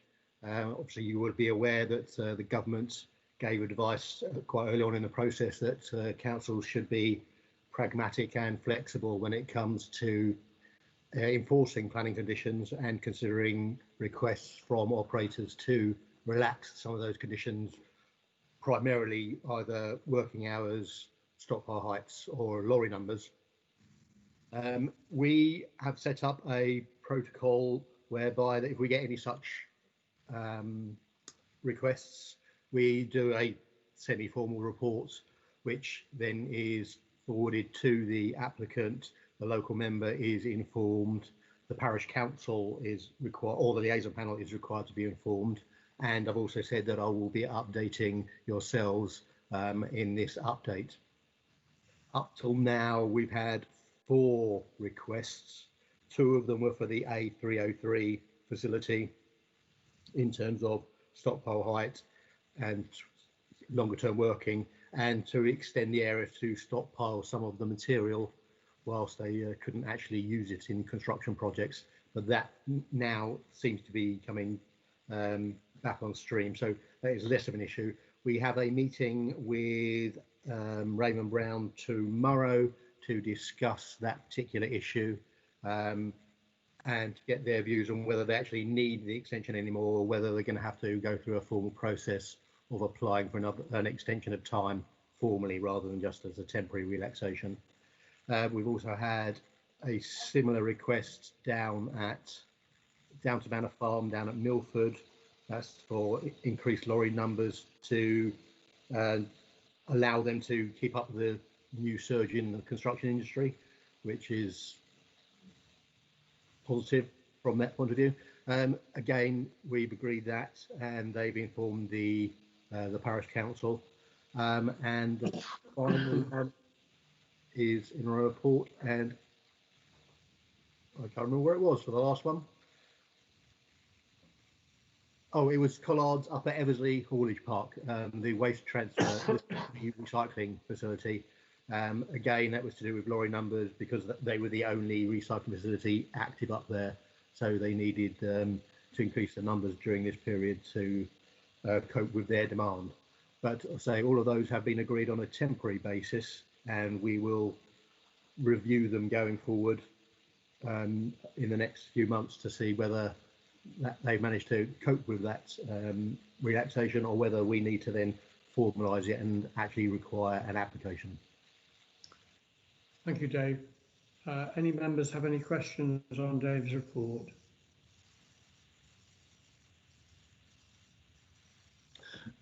If not, I can then formally close the meeting. I've already thanked you all, and I look forward to seeing you soon. I did have discussions with Chris about new site visits, and at the moment we have no decisions yet as to how we proceed with them. Chris, I don't know whether there's anything you wish to add on that before we close the meeting. Just very briefly, Chairman, I don't want to keep people waiting, but we are looking into the situation to see how we can reintroduce site visits. Obviously, we'll be listening to government advice, and we won't be rushing into anything. But I'm conscious that, you know, we may have some complex applications coming up before you in the coming months, and members may feel the need to visit those. So we'll be considering options such as, you know, driving separately and keeping socially distanced, for example, or just giving members maps and encourage them to do their own visit as best they can. And we may even think about doing our own little virtual video or something, or a virtual site visit, so you get a better feel for it.